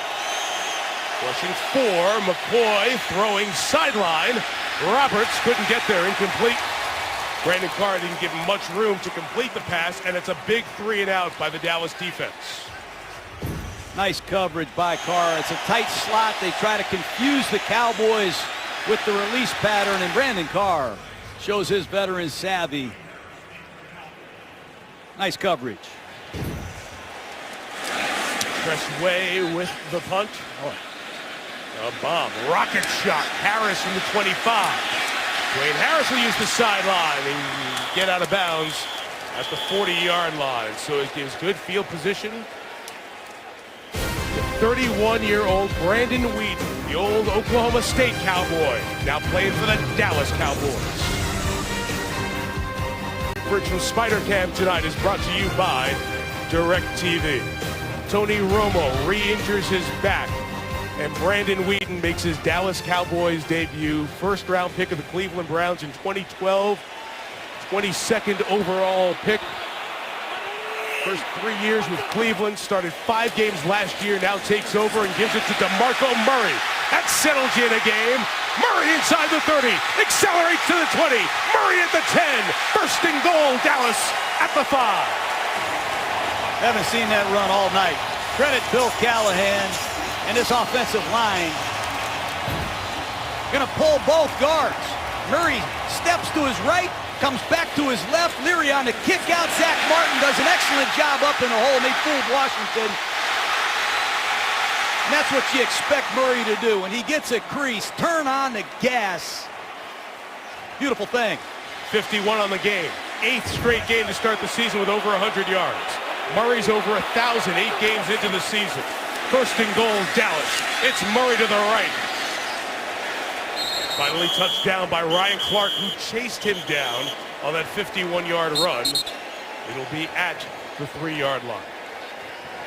Stay persistent with the running game. You're going to have some bad runs in the early part of football games, but let DeMarco Murray wear you down. There you go, John. The 8th player in NFL history gets to the 1,000-yard mark at the halfway point here in the season. 15 career 100-yard games now. 8 in a row to start this season. And most importantly, giving Dallas an opportunity to retake the lead. To Des Bryant. Rashad Breeland gave no window for a potential Oklahoma State to Oklahoma State touchdown. This is a running play, and Brandon Weeden has the freedom to hand signal to either one of his big receivers. Bryant scored in the first half on the same pattern, but Emerson played off. This time, Breeland went up and challenged him and did a great job taking on Des Bryant. 3rd and goal. I mentioned earlier, Romo skips a day in practice to protect that back, so Weeden does get time with the first teamers. The pressure comes. He looks to Bryant. Des couldn't hang on, and Bashaud Breeland is showing up here tonight. I'll say, all-out blitz. Breeland plays inside technique, and he beats Bryant to the junction of this slant. That's why you like long-arm corners. Back-to-back impact plays by the rookie, Bashaud Breeland. D'Angelo Hall went out with the Achilles injury. He went in. Des Bryant saying, it's me. I got to make that play. Speaking of makes, Dan Bailey makes most everything he looks at. The threshold is 100 minimum attempts for accuracy. No kicker more accurate in league history than that man. Bailey knocks through a chip shot. Our game is tied in this eventful 3rd quarter at 10 apiece. Those of you just tuning in, the turning point in this game, perhaps in the Cowboys' great start to the season. On this play, a free rusher coming through. Keenan Robinson, the 4th sack of the night on Tony Romo, all on 3rd down, but maybe more significantly the back. No idea what the severity is for a while. Romo able to get up after about 2 minutes on the turf and walk off, pointing back to that spot where he had the 2nd consecutive year of back surgery. And while these coaches and players stay in the moment of trying to win this game and get a 7th straight win, somewhere in their minds they're wondering, where is their leader? How is he? And the other players who have to pick it up without Tony Romo. Daly's field goal squares the game at 10. 4 minutes to the 3rd. And Andre Roberts will take a knee. Well, Romo's the popular guy in Texas for the moment.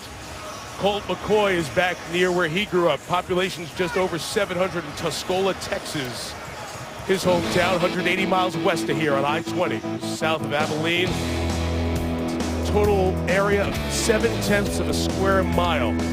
Most of that town shut down tonight. Colt McCoy back there at Jim Ned High School. He grew up a Cowboy fan. When he was at the University of Texas, got to meet some of the Cowboy legends like Roger Staubach.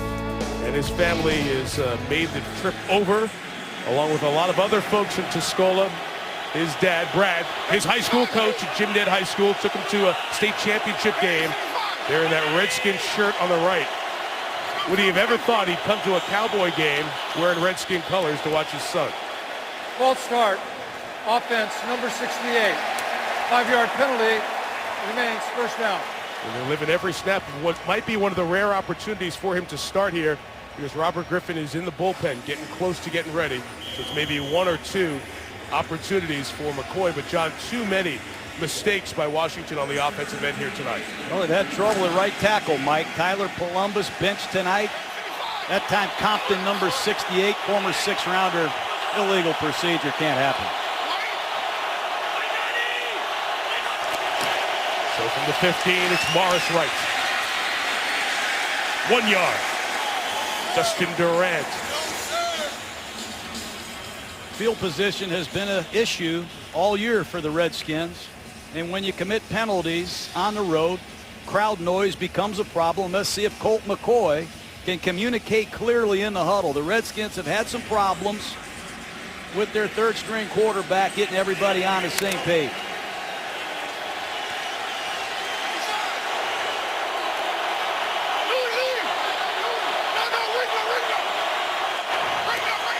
Roy Halou's the back, and he's split out to the top. 2nd and 14. McCoy getting it out of his hands quick to Garcon. So tough after the catch. Here to 25, it'll be 3rd and 5. He's a training reel after the catch. It's just a hitch route on the outside. But watch him catch the ball. No wasted motion, north and south, and finish for positive yardage. He's a physical man. 3rd down at 6. More confusion from the Redskins. They might need a timeout. They have 12 guys on the field there. Now Paul's coming off to make it 11. But they were never huddled with the 11, so it's okay. They had to freeze it there to give Washington the chance to sub and match if they so chose. They did not. They have the matchup they want at the bottom of the screen. Reed against Wilcox.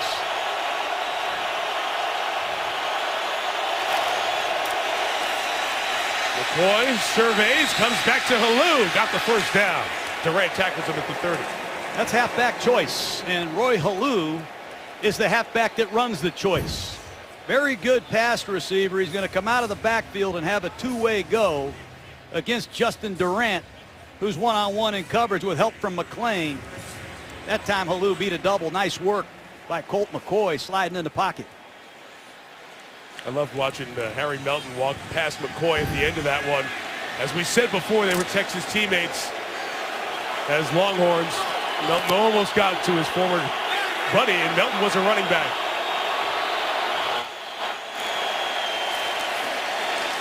Morris again. To the 35-yard line. Redskins got to get back in the huddle. Garcon got hurt that time. Here comes Santana Moss. But the Redskins got to get in and out of the huddle quicker to give McCoy time at the line of scrimmage. Let's see what ails Garcon. Rare appearance for Santana Moss. He's only played 4 snaps all year, 1 against Arizona, 3 against Tennessee. In Monday Night Cowboy Redskin lore, Moss is a significant factor. Caught 2 touchdowns within the last 4 minutes of a game to win for Washington. Their last win at Dallas. McCoy retreats. Screen. Morris made a man miss. Made another one miss. And Alfred Morris working on his own to get the first down at the 47. Boy, Rolando McClain has to make this tackle. He's been stellar so far this season, but watch number 55. Clean as a whistle on this screen pass. Just whiff. Can't duck your head against Alfred Morris. He saw it the whole way, shot his gun, and just whiffed. And Alfred Morris will burn you.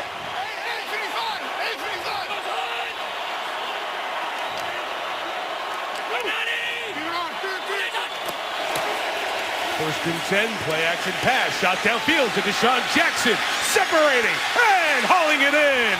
Jackson inside the 10, first and goal, Washington. How about that throw? Colt McCoy listened to Jay Gruden at halftime. He says, I'll cut it loose. He didn't measure that throw. It's an angle route. Deshaun Jackson starts hard to the inside. He angles to the back pylon, and that's on the money. More yards for Washington in the third quarter than the whole half. Through 3, all even at 10 in Dallas.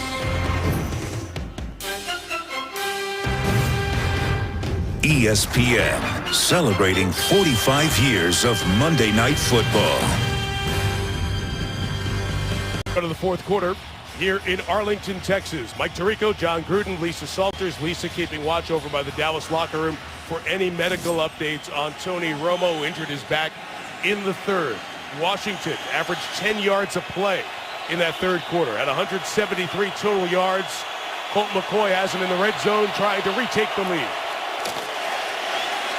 It is to Morris, and only a yard there as he's pulled down by George Selvey, one of the many free agent pickups on this defense over the last couple of years as they try to piece together a defensive line that's going to be called on here because Washington's run the ball effectively in this second half. Well, they ran the zone read on the previous play, the same one Morris scored on earlier, but the Redskins are in a spread attack. McCoy, quick snap. Big hit by J.J. Wilcox on Niles Paul, keeping Paul to almost no gain. Snapped it on a quick count. They tried to use a tight formation to free Niles Paul, and J.J. Wilcox says hello. Jordan Reed checked back into the game. Expect Washington to try to isolate Reed. He's the biggest target and the most reliable red zone target in these situations.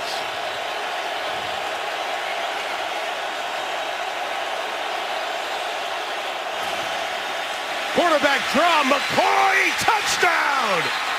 Oh my, what a call on 3rd and goal from the 6. No back set. And Colt McCoy's got to be careful. They've had enough problems keeping their quarterbacks healthy. That's hard. Jordan Reed gets a block. It's just a quarterback draw all the way. You see Dallas playing pass. Reed gets the block on Rolando McClain, and Colt McCoy sells out in his home state, Mike. That's impressive by Colt McCoy. Cowboy injured at the back end of the play as they were diving towards McCoy and trying to stop him at the goal line. But the second rushing touchdown of Colt McCoy's career. Orlando Scandrick was the player who got caught up in the many defenders diving as they were all surprised by the run by McCoy up the middle. Well, one thing that we talked to Colt about last night, his legs. Yep. Was a big part of what he was able to do at Texas. As we said, one of the top winning quarterbacks in college football history, left FBS Football Bowl subdivision as the winningest quarterback. Kellen Moore of Boise State surpassing him a few years later. Forbath, the extra point. Flag down on the back end as there's a late hit.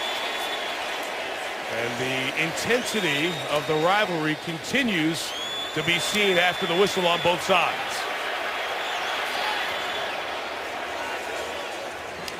Although players are so transient in this era, they're very aware of the history between these teams. Jay Gruden and the Washington side showing the Redskins extra point some is history good. this week. After the extra point, personal foul, unnecessary roughness, defense number 92. This 15-yard penalty will be assessed on the kickoff. So the kickoff will come from midfield. In the state of Texas, guy used to put up the hook'em horns for a whole bunch of residents of this state. Has them bumming right now. 17-10 Washington. Washington has taken the lead. You see Jerry Jones down on the sidelines, come down from the owner's box after the injury to Tony Romo. This happening early in the third quarter. Man who's had back surgery the last 2 years, taking that shot. Lisa Salters has hustled back to the Cowboy locker room area. Well, Mike, I've been told that Tony Romo is still in the process of being evaluated by doctors. But as you said, Jerry Jones went into the locker room a short while ago, and he just came out, and I was able to chat with him for a quick second. He said that there's a chance that Tony Romo might actually return to this game. He said Romo is back there now telling them that he wants to return to the game, so we'll have to see what happens. Okay, Lise, good hustle. Thank you. So then Jerry has stayed down there. You walk right out from the locker room through that tunnel at the 50 to the sideline, and they're having a word with his head coach, Jason Garrett, about what's going on. In the interim, Brandon Whedon, quarterbacking the team. The kickoff from midfield, and Forbath just bangs it through the uprights. And Dallas will take over at their own 20-yard line. So the Brandon Whedon story, many of you in these parts know it from Oklahoma State. Much like Des Bryant, they were both walk-ons. He was a first-round pick of Mike Holmgren in Cleveland when they decided to move on from the Colt McCoy era. He's the oldest player ever taken. That was the 5 years he spent in the Yankees organization as a pitcher in baseball. Came back to OSU, had great success there. Did not have the success on that merry-go-round that is the quarterback position in Cleveland. One of the 30 quarterbacks Cleveland's had in the last 30 years. He ends up here as the backup in Dallas. Murray to the right, and he gains 5 yards. John, you know Murray well, or rather Whedon well. You had him at QB camp when he came out. He's got a great arm. We all know about the pitching background. He's got a cannon.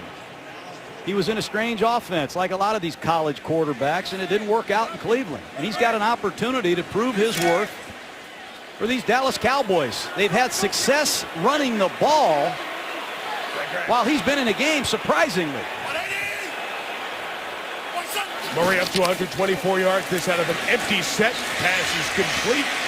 To the tight end, James Hanna. That's his first catch of the year. And it picks up a Dallas first down. Brandon Whedon comfortable in a no-huddle spread system. It'll be interesting to see how he handles the huddle and all the different personnel groupings that the Cowboys use. Here are three tight ends. Expect a run inside to Murray. Randall in the game this time. Joseph Randall is the back. And like you said, the inside run. They were ready for it. Kerrigan couldn't make the tackle. And Randall's pounded on the sideline by Amerson. The young corners of Washington. A big story this evening. Got to have a lot of tendencies when Randall's in the game. It's about 90% run. They're going to run a counter play. Guard and tight end pull to the left. It's smelled out pretty good by this Redskin defense. And they gang up on Randall on the sideline. Impressive tackle by Emerson. That's uncommon for a corner. After the gain of 3, Randall's still the back. It's play action to him. A shot to the right is hauled in by Williams.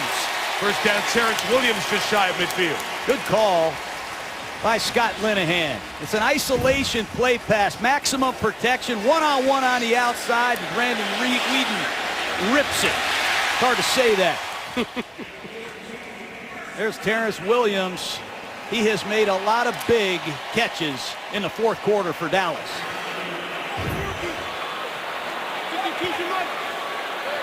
Back to DeMarco Murray as the back.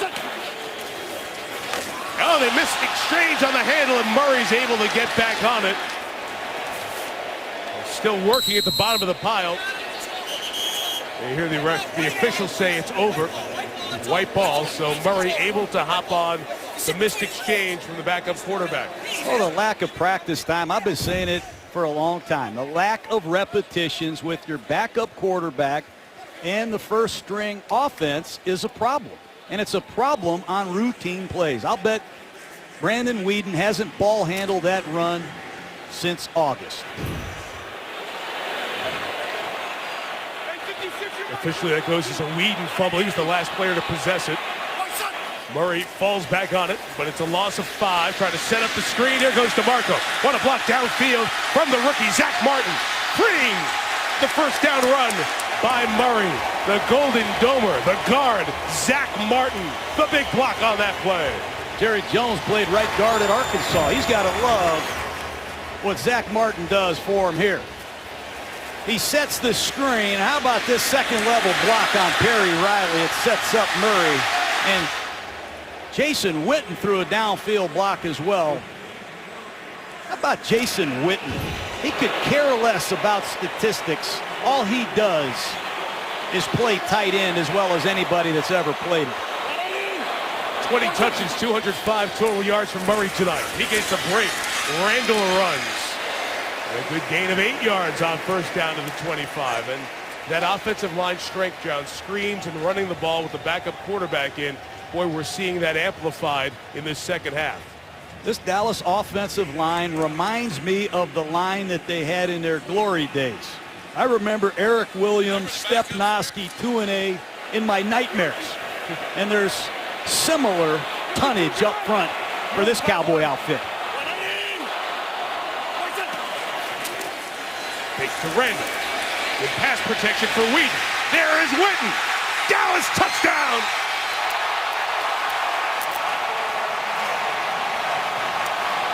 That's a great drive. Credit Brandon Weeden and credit Scott Linehan in the play calling. Unbelievable clear out by Dwayne Harris, number 17. He shot off the ball like lightning, and 2 Redskins doubled him, and they forgot about the 9-time Pro Bowler Jason Witten. Down the goal line, knee down as he just crosses the front of the plane and possesses it past the front of the plane and then loses possession. That should hold up for career touchdown number 54 for Jason Witten. And his first one from Weeden. Bailey, tie game.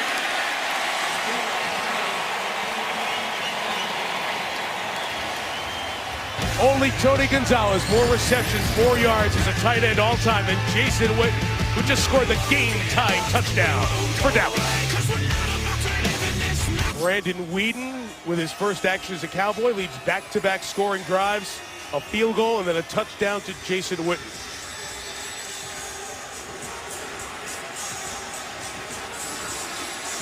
He's near the top of every list when you count tight ends, and as John said, the real deal. He blocks that one, hit the crossbar on the fly. Watch great pass protection, Mike, and it's a beautiful clear out at the top of the screen. You're going to see 2 Redskins double Harris to the post, and nobody covers. Jason Witten to the corner. They pick up the blitz. Washington blows a coverage, and you have to credit Dwayne Harris for clearing out the deep zone. Jason Witten, one of the all-time great Dallas Cowboys. Tony Romo said that earlier this month. He might be the best Cowboy of all time. Jerry Jones amplified, says he's one of the top 5 men I've met in my quarter century in the NFL. Owner, executive, player, special guy. Morris the run. He gains 3 yards.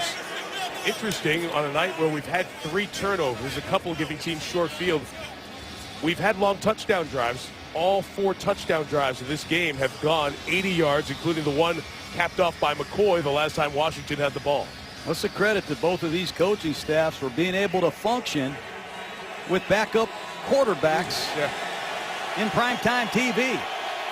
2nd down and 7. Deshaun Jackson has been a thorn in the Cowboys' side. Keep an eye on him in the slot. Pitch, Morris, right. Got out of 1 tackle, put his head down. And is a couple of yards shy of the first down, right into Barry Church and it was Nick Hayden, who finished it off. You want to play safety in the NFL, you got to make these kind of tackles against these kind of backs. Just listen to this at real speed. NFL football. You think this isn't an important rivalry? Take a look at that play. Take a look at this play.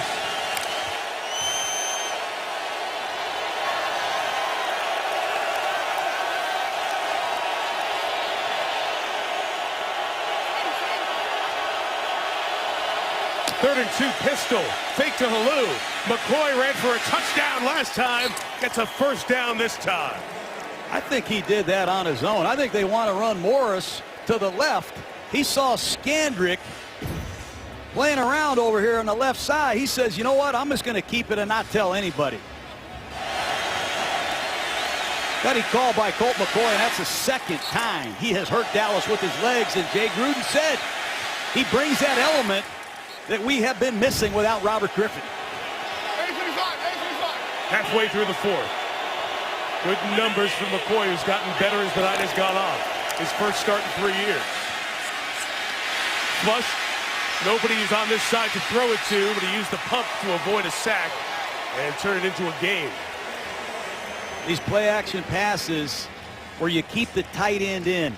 Max protect two-man routes. If you don't fool them, there's nowhere to go with the football. Pierre Garçon, I'm surprised they didn't call that on the Cowboys for illegal contact. And so is he. You see his hands up in the air. Oh, they called it earlier on Brandon Merriweather. I think Dallas got away with one there, 2nd and 8.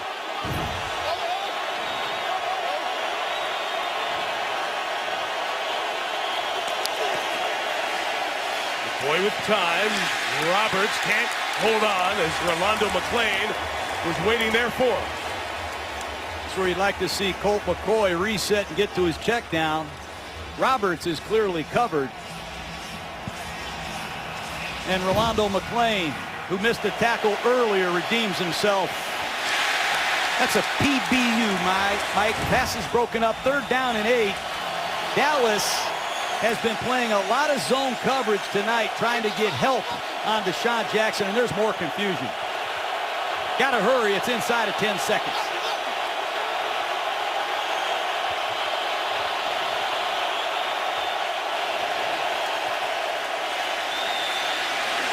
McCoy's pass is complete. Reed dives forward, and Jordan Reed able to get the first down by a half a yard. That's a gutty play on the sideline. Ball's thrown in the flat. Reed catches it, controls it away from his body, and he dives for the stake for a critical first down. Washington been disjointed. Obvious reasons with your third quarterback. They must get out of the huddle quicker at crunch time to give McCoy time to see the defense. Halfway through the fourth, Santana Moss is in the game.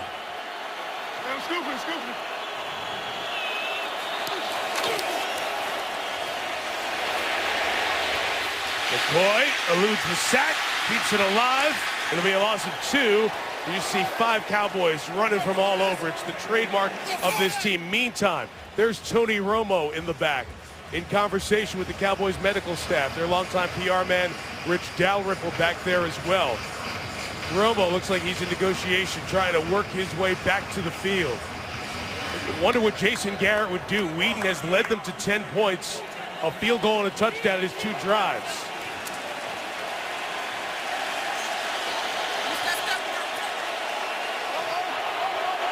Five and a half left. Fourth quarter.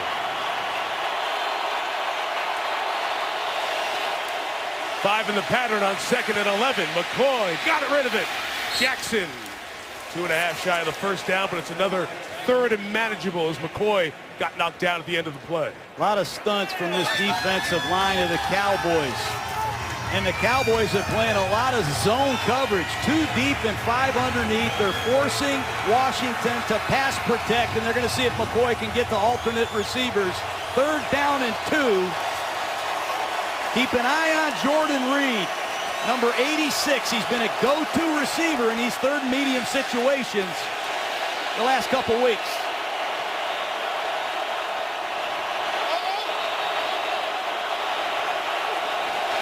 Dallas rushes 4. McCoy gets rid of it quick in the open field. Can't make it. The play is Reed as Orlando Scandrick made the better play. 4.5 left. 4th down, right around midfield. He's definitely a bit short. I think he's going to go for it. It's Jordan Reed, a go-to receiver in a short yardage situation. What a play by Orlando Scandrick. In a one-on-one tackling situation with the game on the line.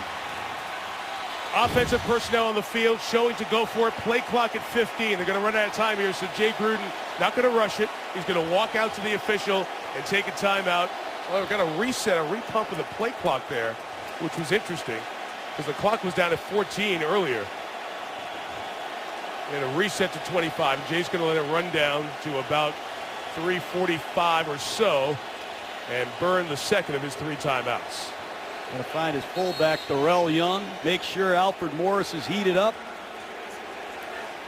4th and 1, it's decision time. Romo has walked back on the field just to add to the drama in the setting of the Cowboys and the Redskins circa 2014. Out, almost everybody from the medical staff talking to Romo, trying to negotiate his way in. He's warming up on the sideline. It's 4th and 1 Washington. You like the call, John? I love it. Run left behind Trent Williams. McCoy, play action. He throws out of the backfield. It's Young, the fullback. Darrell Young. What a gutsy call for the first down on 4th and 1. Well, my brother only calls me when he wants to ask about failure. He's won a lot of games as a coach. He hasn't made many more difficult calls than this one. Spider 2 wide banana. Darrell Young for a critical first down. Because as always, the fullback in the flat is the primary receiver. Let's not go there again. Spider 2 wide banana, but you say Jay's won a lot of games. His first year as an NFL head coach, but he's coaching the AFL and the UFL. The quarterback championship teams in the Arena League as well. 2-yard run for Alfred Morris. They were looking for a face mask call there. None called. Here's Lisa Salters on Romo. Lisa? Well, Mike, they're still saying that Tony Romo's return is questionable, but you can see just like I can, Romo is trying to get back into this game. Jerry Jones told me when he came out of that locker room, Jerry Jones said Tony Romo says he wants to get back into this game. So whether they let him get back in there or not remains to be seen, but the person he was talking to on the sidelines, and rather heatedly at times it looked like, was the team physician, Dr. Dan Cooper. So we'll see if they'll let him get back into this ballgame. Approaching the 2-minute warning. 2nd and 9, Lisa. It's a toss. Morris to the right. Headed to the side and stays inbounds at the 31-yard line. With 2:16 left, he comes out of bounds. And very close to field goal range, too, now here, John, in a tie game. Excuse me, Ronaldo McClain came from nowhere. And Morris showed a burst. Watch number 55 turn it on. Just not enough to get to Alfred Morris. Keep an eye on number 86. I'll say it again. Jordan Reed is the go-to target. Most of these Redskin receivers lack size. Other than Garcon, 88. Look for Jordan Reed at the bottom of the screen. A drive with 2 third-down conversions and a 4th down conversion. A drive that's taken half the 4th quarter. And a flag here.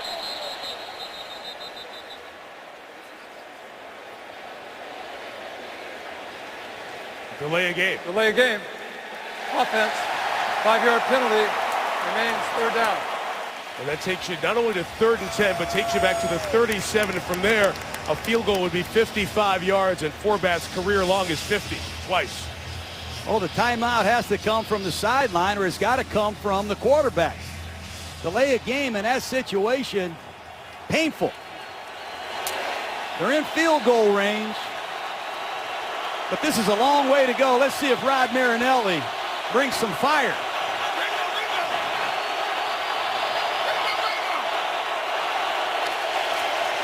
Third and 10, McCoy in trouble, and he's finally brought down. Jeremy Mincy gets there. And at the 32, they were in field goal range, but the delay of game and the sack, the second one by Dallas tonight, pushes Washington back after 2-minute warning. All tied at 17 with a 4th down decision to come. here a field goal will be 60 yards. It's out of Fort Bath's range easily, so Jay Gruden sends the punt team on. Jason Garrett's decision is, does he stay with Whedon, who's scored on his last 2 drives, or Romo, who's been negotiating with everyone with a medical license in North Texas to get back on the field? He wants to go back in. He's got his helmet on. He's been warming up on the sideline. It looks like he's going to go after the back injury he suffered in the 3rd quarter. Well, Whedon's got his baseball hat on, so it's going to be Romo at crunch time. Important that Tress Way pins the Cowboys deep with this punt. Way with the catch. Left foot end over end. Dwayne Harris let it bounce. Can Washington down it? Yes, they can at the 3-yard line. Down by Trenton Robinson, and listen as they react as Romo gets ready to come back out for the Cowboys with 1:52 remaining. This could be the all-time John Wayne performance that I've seen on Monday Night Football. He's going in, Mike. We'll be back for the return of Romo to see if he can take the Cowboys down the field in a game-winning drive against Washington. ESPN's Monday Night Football is brought to you by Miller Lite. Back in its original look, it's Miller time. Toyota, let's go places. And NFLShop.com. Order today and get a special offer at the official store of the NFL. So here comes Tony Romo, 97 yards away. Remember, Dan Bailey, an excellent field goal kicker for Dallas with a career long of 56. So get it around the 40 and they'll have a chance. But Romo, who's been out for the majority of this half, the last 2 drives. I'd expect a screen pass or something quick. I can't imagine Romo pushing it on his first attempt back from that injury. Could be some story. Starts with a 3. They'll hand it to Murray on the inside. DeMarco Murray gives him space out to the 11-yard line. Washington pulling at the ball. Murray's put it down earlier, lost a fumble, his 5th this year. Tony Romo has been running a 2-minute drill in Dallas for a long time. You're going to see a lot of hand signals. Some of them will be late once he recognizes the defense. 2nd and 1, there's a blitz coming. Merriweather's going to get to it. Romo lost the football, and Washington's on it with Kerrigan. Now does Dallas have it? Kerrigan lost it at the bottom of the pile. Unbelievable. Merriweather's pressure. Parnell at the bottom saves the day for Dallas. Romo has not seen a Redskin blitz tonight. He has been leveled time and time again, and DeMarco Murray blew the pickup. Oh my goodness, Kerrigan is all over that ball. It's 3rd and 8. Washington should use a timeout. If they don't pick it up here, there's a timeout taken. They're going to review this play. Interesting. So all the time runs off. Now we get to a review here with 59 seconds left. The booth buzzing down. They want to take a look at it. After the Merriweather pressure and the ball comes out to determine if it was a fumble or an incomplete pass, perhaps. Be right back. Play, the ruling of a fumble will stand with the recovery by Dallas. It will be Dallas football. The clock will start on my signal. It's clear that it's a fumble as Merriweather gets the ball and Romo. The ball comes out. There was an empty hand. Kerrigan was on it, and then it squirted out, and Murray comes up with a clear recovery for Dallas. Clock remains at 59 seconds. You see Kerrigan's there. He's underneath, but never has control and possession of the ball as it's squirting up his arm. So they look at that and determine that it is Dallas ball, John, and 3rd down. Just under a minute left. Redskins, with a stop, must take an immediate timeout. They have 1 left. And it looks like Jim Haslett has backed off in coverage. The Redskins have pounded Tony Romo tonight with blitzes. So the clock starts on the ready for play. It begins to turn again inside of a minute. Washington brings 5. Romo's in the end zone. He's trying to get out. He throws on the run, and it is caught by Williams for the 1st down. Terrence Williams pulls it from Bashaud Breeland. Breland has the interception. Kerrigan has the fumble recovery, and they get neither. What a play by Terrence Williams, snatching the football away from Breland for an unbelievable Cowboy first down. With 42 seconds remaining, the ball's at the 23-yard line. They get up to around the 40-yard line of Washington, so they need 37 yards or so to try to get in the range of Dan Bailey, who, as we've said, is a tremendous kicker. And most importantly, I was impressed the way Tony Romo moved around in the pocket. I thought he might be a sitting duck after that injury to his back, but he showed plenty of mobility on that throw, Mike. Although he looked like Fred Sanford coming over to the sidelines afterwards, like he could barely walk. Jerry Jones has gone back upstairs to the owner's box. Here they come again. The Redskins have showed this all-out blitz all night. Will they bring it or will they bluff it? The disguises have hurt Dallas. Now Frank Kirsch jumping around the defensive front. They're coming. Romo got rid of it quick. Caught by Williams, tackled by Breland. 27-yard line. Dallas, 2 timeouts left, and Jason Garrett's trying to use that second timeout. It finally gets the officials' attention with 34 seconds remaining. Jim Haslett, Jay Gruden bringing an all-out blitz with 35 seconds left. They bring the house. They bring one more than Dallas has. This time Tony Romo gets rid of it before the rush hits him. And it's great open field tackling by Bashaud Breeland. That takes guts. I saw Rex Ryan do it a few weeks ago against the Bears. When you call an all-out blitz against the Dallas Cowboys, you're leaving a rookie corner one-on-one with Des Bryant. You're leaving a safety one-on-one potentially with Jason Witten. I expect Haslett to call it again. He may not bring it. He may bluff it. The combination of those two things have really been a problem for Dallas. 4 extra seconds put on the clock. That's when the timeout was called. The lack of mobility by Romo, does that make you more likely to bring that pressure in this situation? Absolutely. Just make sure that you're very careful in your coverage, and that blitz has to get there if you bring it. Dallas spreads it, 4 receivers. 2nd and 5.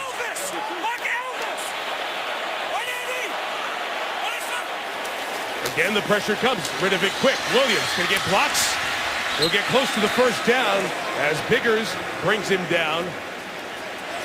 They're forcing Dallas to throw these quick screens to beat the blitz. I'm surprised they haven't used the maximum protection of some kind. Short of the first down, it's 3rd and 1, and Romo about to get hit. He threw it where there's no receiver. Washington looks for intentional grounding, and that flag is thrown. That'll be a loss of down and 4th down. Intentional grounding. Offense, number 9. No receiver in the area. Quarterback was under pressure. This is a loss of down, 4th down. Take it back to their own 23-yard line. Clark comes right off the right side, number 25. I am shocked that Dallas did not bring in an extra tight end and try to use a max protection. Redskins brought every man they had on 3 consecutive plays. Gutty Cauley. Romo, Garrett both questioning with the officials if that was grounding, but that's the definition of it. Sometimes you get receivers not communicating the same page with a quarterback. But that one was just under pressure there. So the conversation with the officials just to confirm where they are. The ball marked back at the 22. By Washington, the clock will remain dead until the snap. See if Andre Roberts can set up a bomb for Forbath. The Redskin place kicker. Getting rid of it quickly is Chris Jones. Andre Roberts back at the 28-yard line. Roberts looking to the sideline to get out of bounds, and he does at the 31. Just 7 seconds remaining. And we are staring at overtime with Dallas and Washington.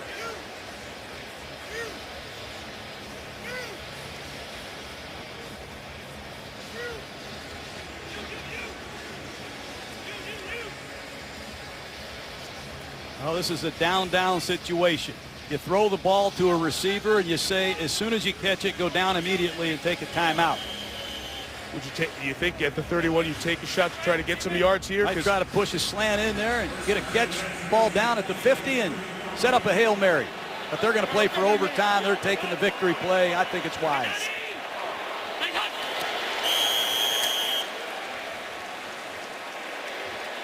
Dallas beat Houston in overtime 20-17 earlier this year. Washington has not played in overtime yet this season. You see Scott Linehan talking to Tony Romo, not only about his health now, he talked to him about the blitz pickups and the protection audibles and what we have to do to block these Redskins. We have Des Bryant, we have all our receivers over there, and let's see if they can make an adjustment and win this football game. Captains come out for the coin toss. We'll refresh and review the overtime rules that have been in play for the last couple of years before we get going here in OT. Captains, as we go to overtime, there will be one overtime period played. Each team will be allowed one opportunity to possess the ball. After the first possession, the first team to score wins. However, if the first team to possess the ball does score a touchdown, the game will be over. Each team will be allowed 2 timeouts, and all replay reviews will come from upstairs. Washington, as visitors, will call the toss. Number 97, this is a head, this is a tail. What will your call be? Number 97 calls heads. It is heads. You win the toss. They want the football. Please put yourself over there. Washington called heads to start the game, won the toss. They do it again. And Colt McCoy, maybe his one start, give a chance to beat Romo and the Cowboys in Dallas. Overtime. When do we come back? So we go to overtime in this 109th meeting, 107th in the regular season between Washington and Dallas, when Tony Correnti explained to the players one more time, when a touchdown or a safety on that first possession can win the game. We saw that yesterday with a pick 6 to close the game for Minnesota in Tampa. If the score is tied after each team's first possession, we go to next score wins.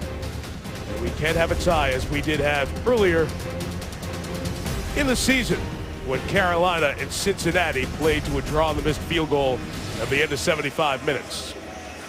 It's the 8th overtime game in the league this season. 2 of the previous 7 have been won by that opening possession touchdown. Think back to Seattle and Russell Wilson answering the drive by Denver and Peyton Manning with a touchdown to win the game, and Denver never got to possess the ball.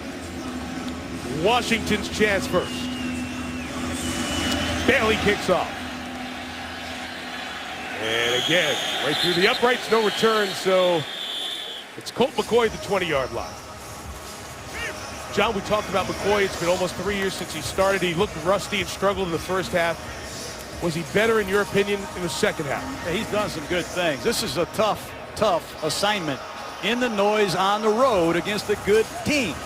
He's 20 for 25. He's taking care of the ball other than the one bad decision in the first half. Like to see him run Alfred Morris, reestablish that ground game that was good for him early in this half.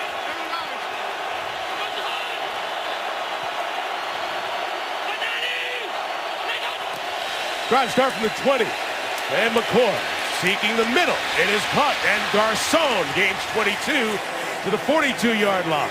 That is tough play action.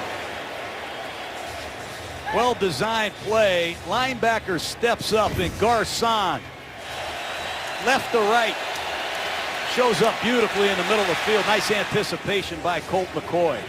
Redskins have had a lot of success on first down this season. They've made more yards per play on first down than anyone. There's no Justin Durant for Dallas. Arm injury in the 4th quarter. Starting linebacker not out there for them. They're in nickel right now. 5 DBs. Out of the pistol, Morris to the left.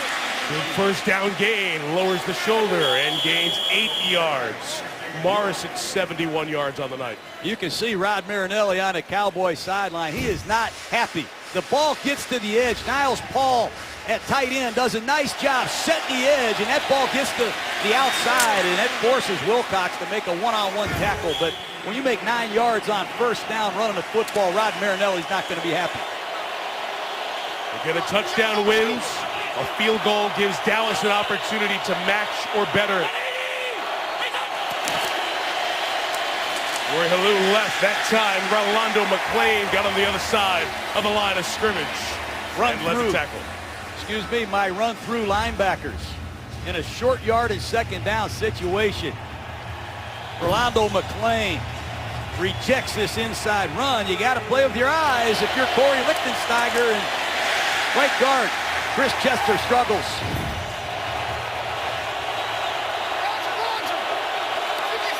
McCoy's dad, his high school coach. 3rd and 3, McCoy lofts one, and it's caught. Contested grab by Jordan Reed. Keeps this drive alive at the Dallas 45. You can see that coming a mile away. They isolate Reed away from trips. He's one-on-one with his safety. And Jordan Reed is just better playing the ball. And Colt McCoy has total confidence in Jordan Reed's ability to box out Barry Church for a huge first down. It's been interesting to watch play calling since this overtime rules changed. Usually you're thinking you're a first down away. You got to think touchdown on that first possession. And maybe a shot here. Play action, McCoy. Scrambling, trying to keep the play alive. Directing towards Reed, and Reed, 2 feet down, made the catch inside the 30-yard line. What a play on both ends. Colt McCoy to his left, telling Jordan Reed, get open down the field, I'll give you a chance. That's an impossible catch by Jordan Reed. Got the 2 feet down. You watch all the way through as he goes to the ground, maintaining possession, completing the process. 3 minutes into OT, Washington has it at the Dallas 29.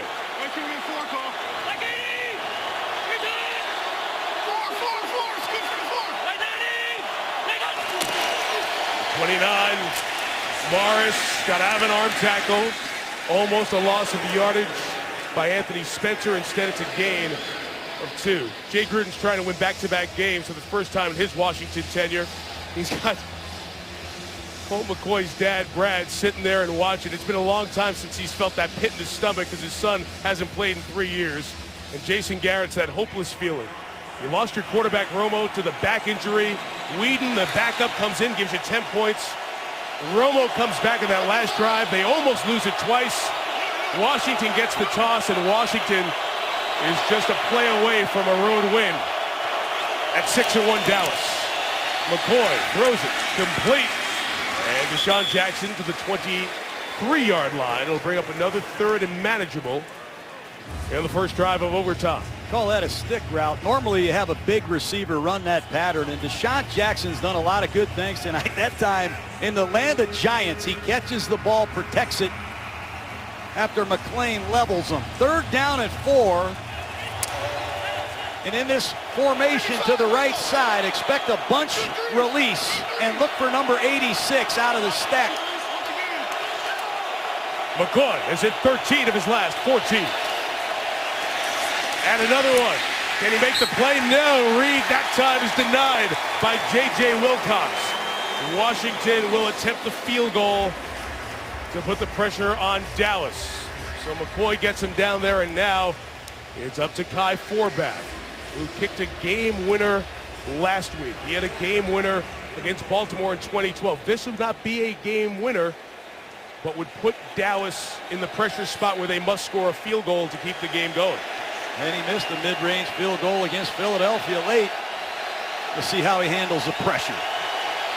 40 yards for the lead. Washington takes the edge in overtime. So Dallas must score. A field goal keeps the game going. A touchdown for the victory. Back in Texas in a moment.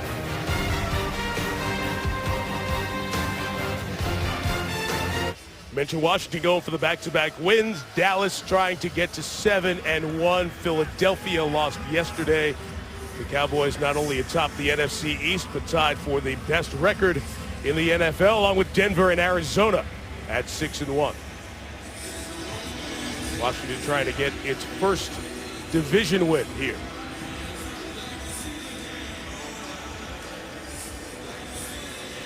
Colt McCoy in the big games, he has come so close in his high school career, got him to the state title game but couldn't win it.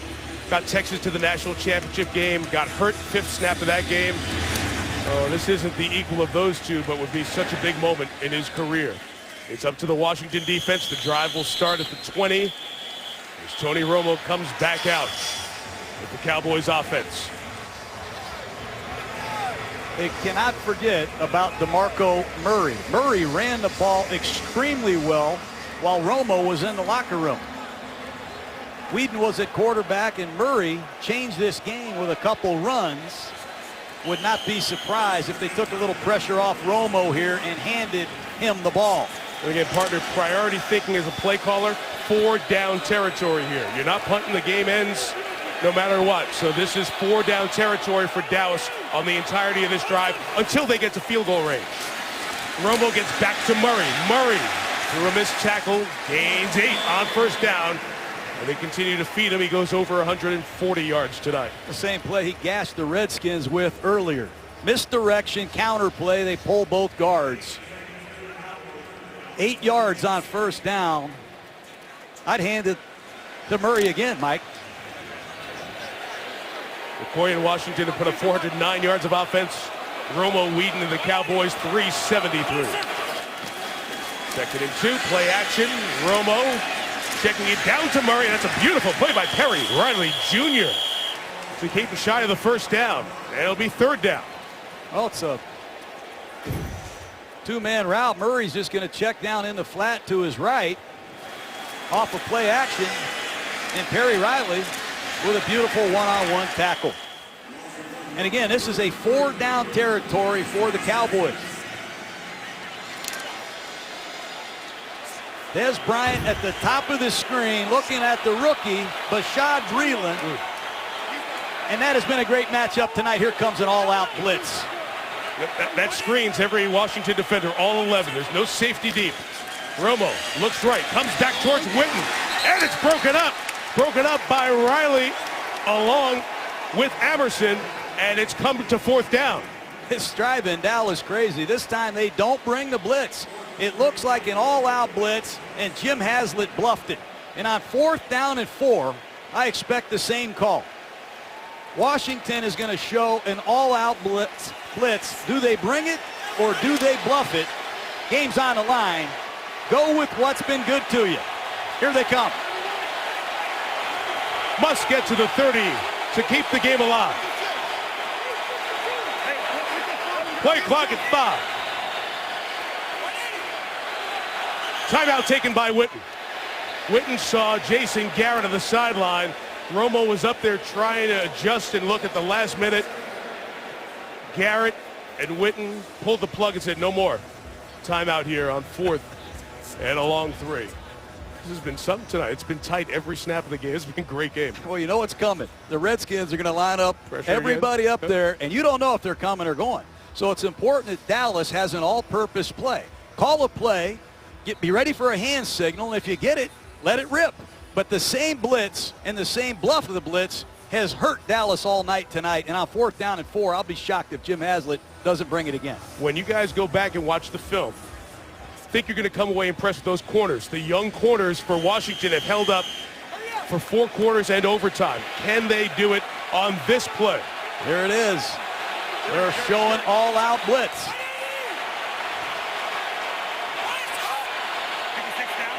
I saw a little movement. Got an idea. Romo giving a little sneaky hand signal. The game's on the line. 4th and 3. Romo's back. He's in trouble. Trying to escape. He's got to throw it. He does. It's incomplete. And Washington wins. Unbelievable win for the Washington Redskins behind the 3rd-string quarterback, Colt McCoy, who comes back to Texas victorious.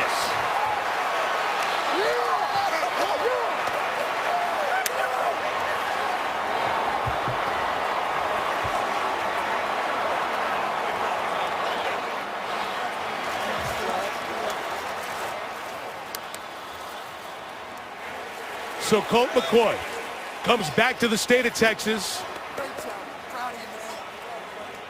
Robert Griffin III is waiting in the bullpen. Romo was heroic to come back in the game after the back injury. They didn't score those 2 drives, and Jay Gruden enters the Dallas-Washington rivalry for the first time and gets a win. Here is the final play of the game. Rashad Breeland, the rookie corner, one-on-one with Des Bryant. He rejected him twice in the red zone earlier in this game. This time with the game on the line, Romo gets out of trouble, buys enough time to find Bryant, and guess who breaks up the pass? What a performance by Rashad Breeland. He almost intercepted a pass at the end of regulation. He has played lights out for the Redskins, and Colt McCoy, 25 out of 30 and 300 yards. His dad, Brad, exultant. He has seen his son play in those big game moments and get hurt the end of his high school career, the end of his college career, and to come here and see them beat Dallas in Dallas with so many of his fans and friends here. Able to get the winning moment for Jay Gruden and Colt McCoy, who are standing by with Lisa Salters. Thank you, Mike. I'm going to start with Colt. You first. Once you saw that the game was going into overtime, you knew you were going to have a chance to win it. What were you saying to your guys in the huddle? Yeah, it was our moment. You know, I trusted Jay, I trusted Sean. Those guys made some great plays, great calls. Our offense played well, and our defense played outstanding. So we just wanted to move the ball, get some points on the board, because we knew our defense was playing lights out. And I made tons of mistakes tonight, but my teammates stuck with me, my coaches stuck with me, and we found a way to win, and it's sweet. And Jay, heading into overtime, what did you say to your quarterback? His first start in 3 years, what did you say to him? He's a vet. He knows how to play. He's a calm, cool guy. So I had to get him calm down and relax and play our style of football. You know, we blew it at the end there. I should have taken a timeout before regulation. We had a chance to win it, but luckily our team bailed us out. We talked about it at halftime. He struggled in the first half, made some bad decisions. What did you think about the way he responded in the second? Oh, he was great. You know, it's just kept us in the game. We didn't have any major turnovers, and defense played outstanding. Coach has it dialed up some great blitzes at the right time, and this is a great football team. We beat. Hats off to the Cowboys, and this is a heck of a win for us to really get started for the second half of the season. Jay, your brother has a question for you. Go ahead, John.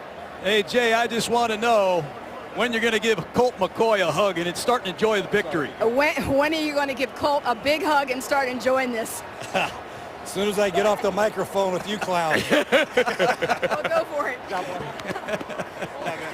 Thank you, Lise and Colt and Jay Gruden. Quite a night here in Texas as the Dallas Cowboys and the Washington Redskins come down to overtime, and Washington kicks the field goal and Dallas gets the stop. The GMC postgame is coming up next on ESPN. We'll have the top plays of Week 8. Steve Levy, Trent Dilfer, Ray Lewis standing by, Steve Young as well. They will recap this game, have their reaction on it. And Darren Ravel has a conversation with Michael Jordan on the eve of the NBA season, which starts tomorrow. Colt McCoy comes back home and has a night he'll never forget.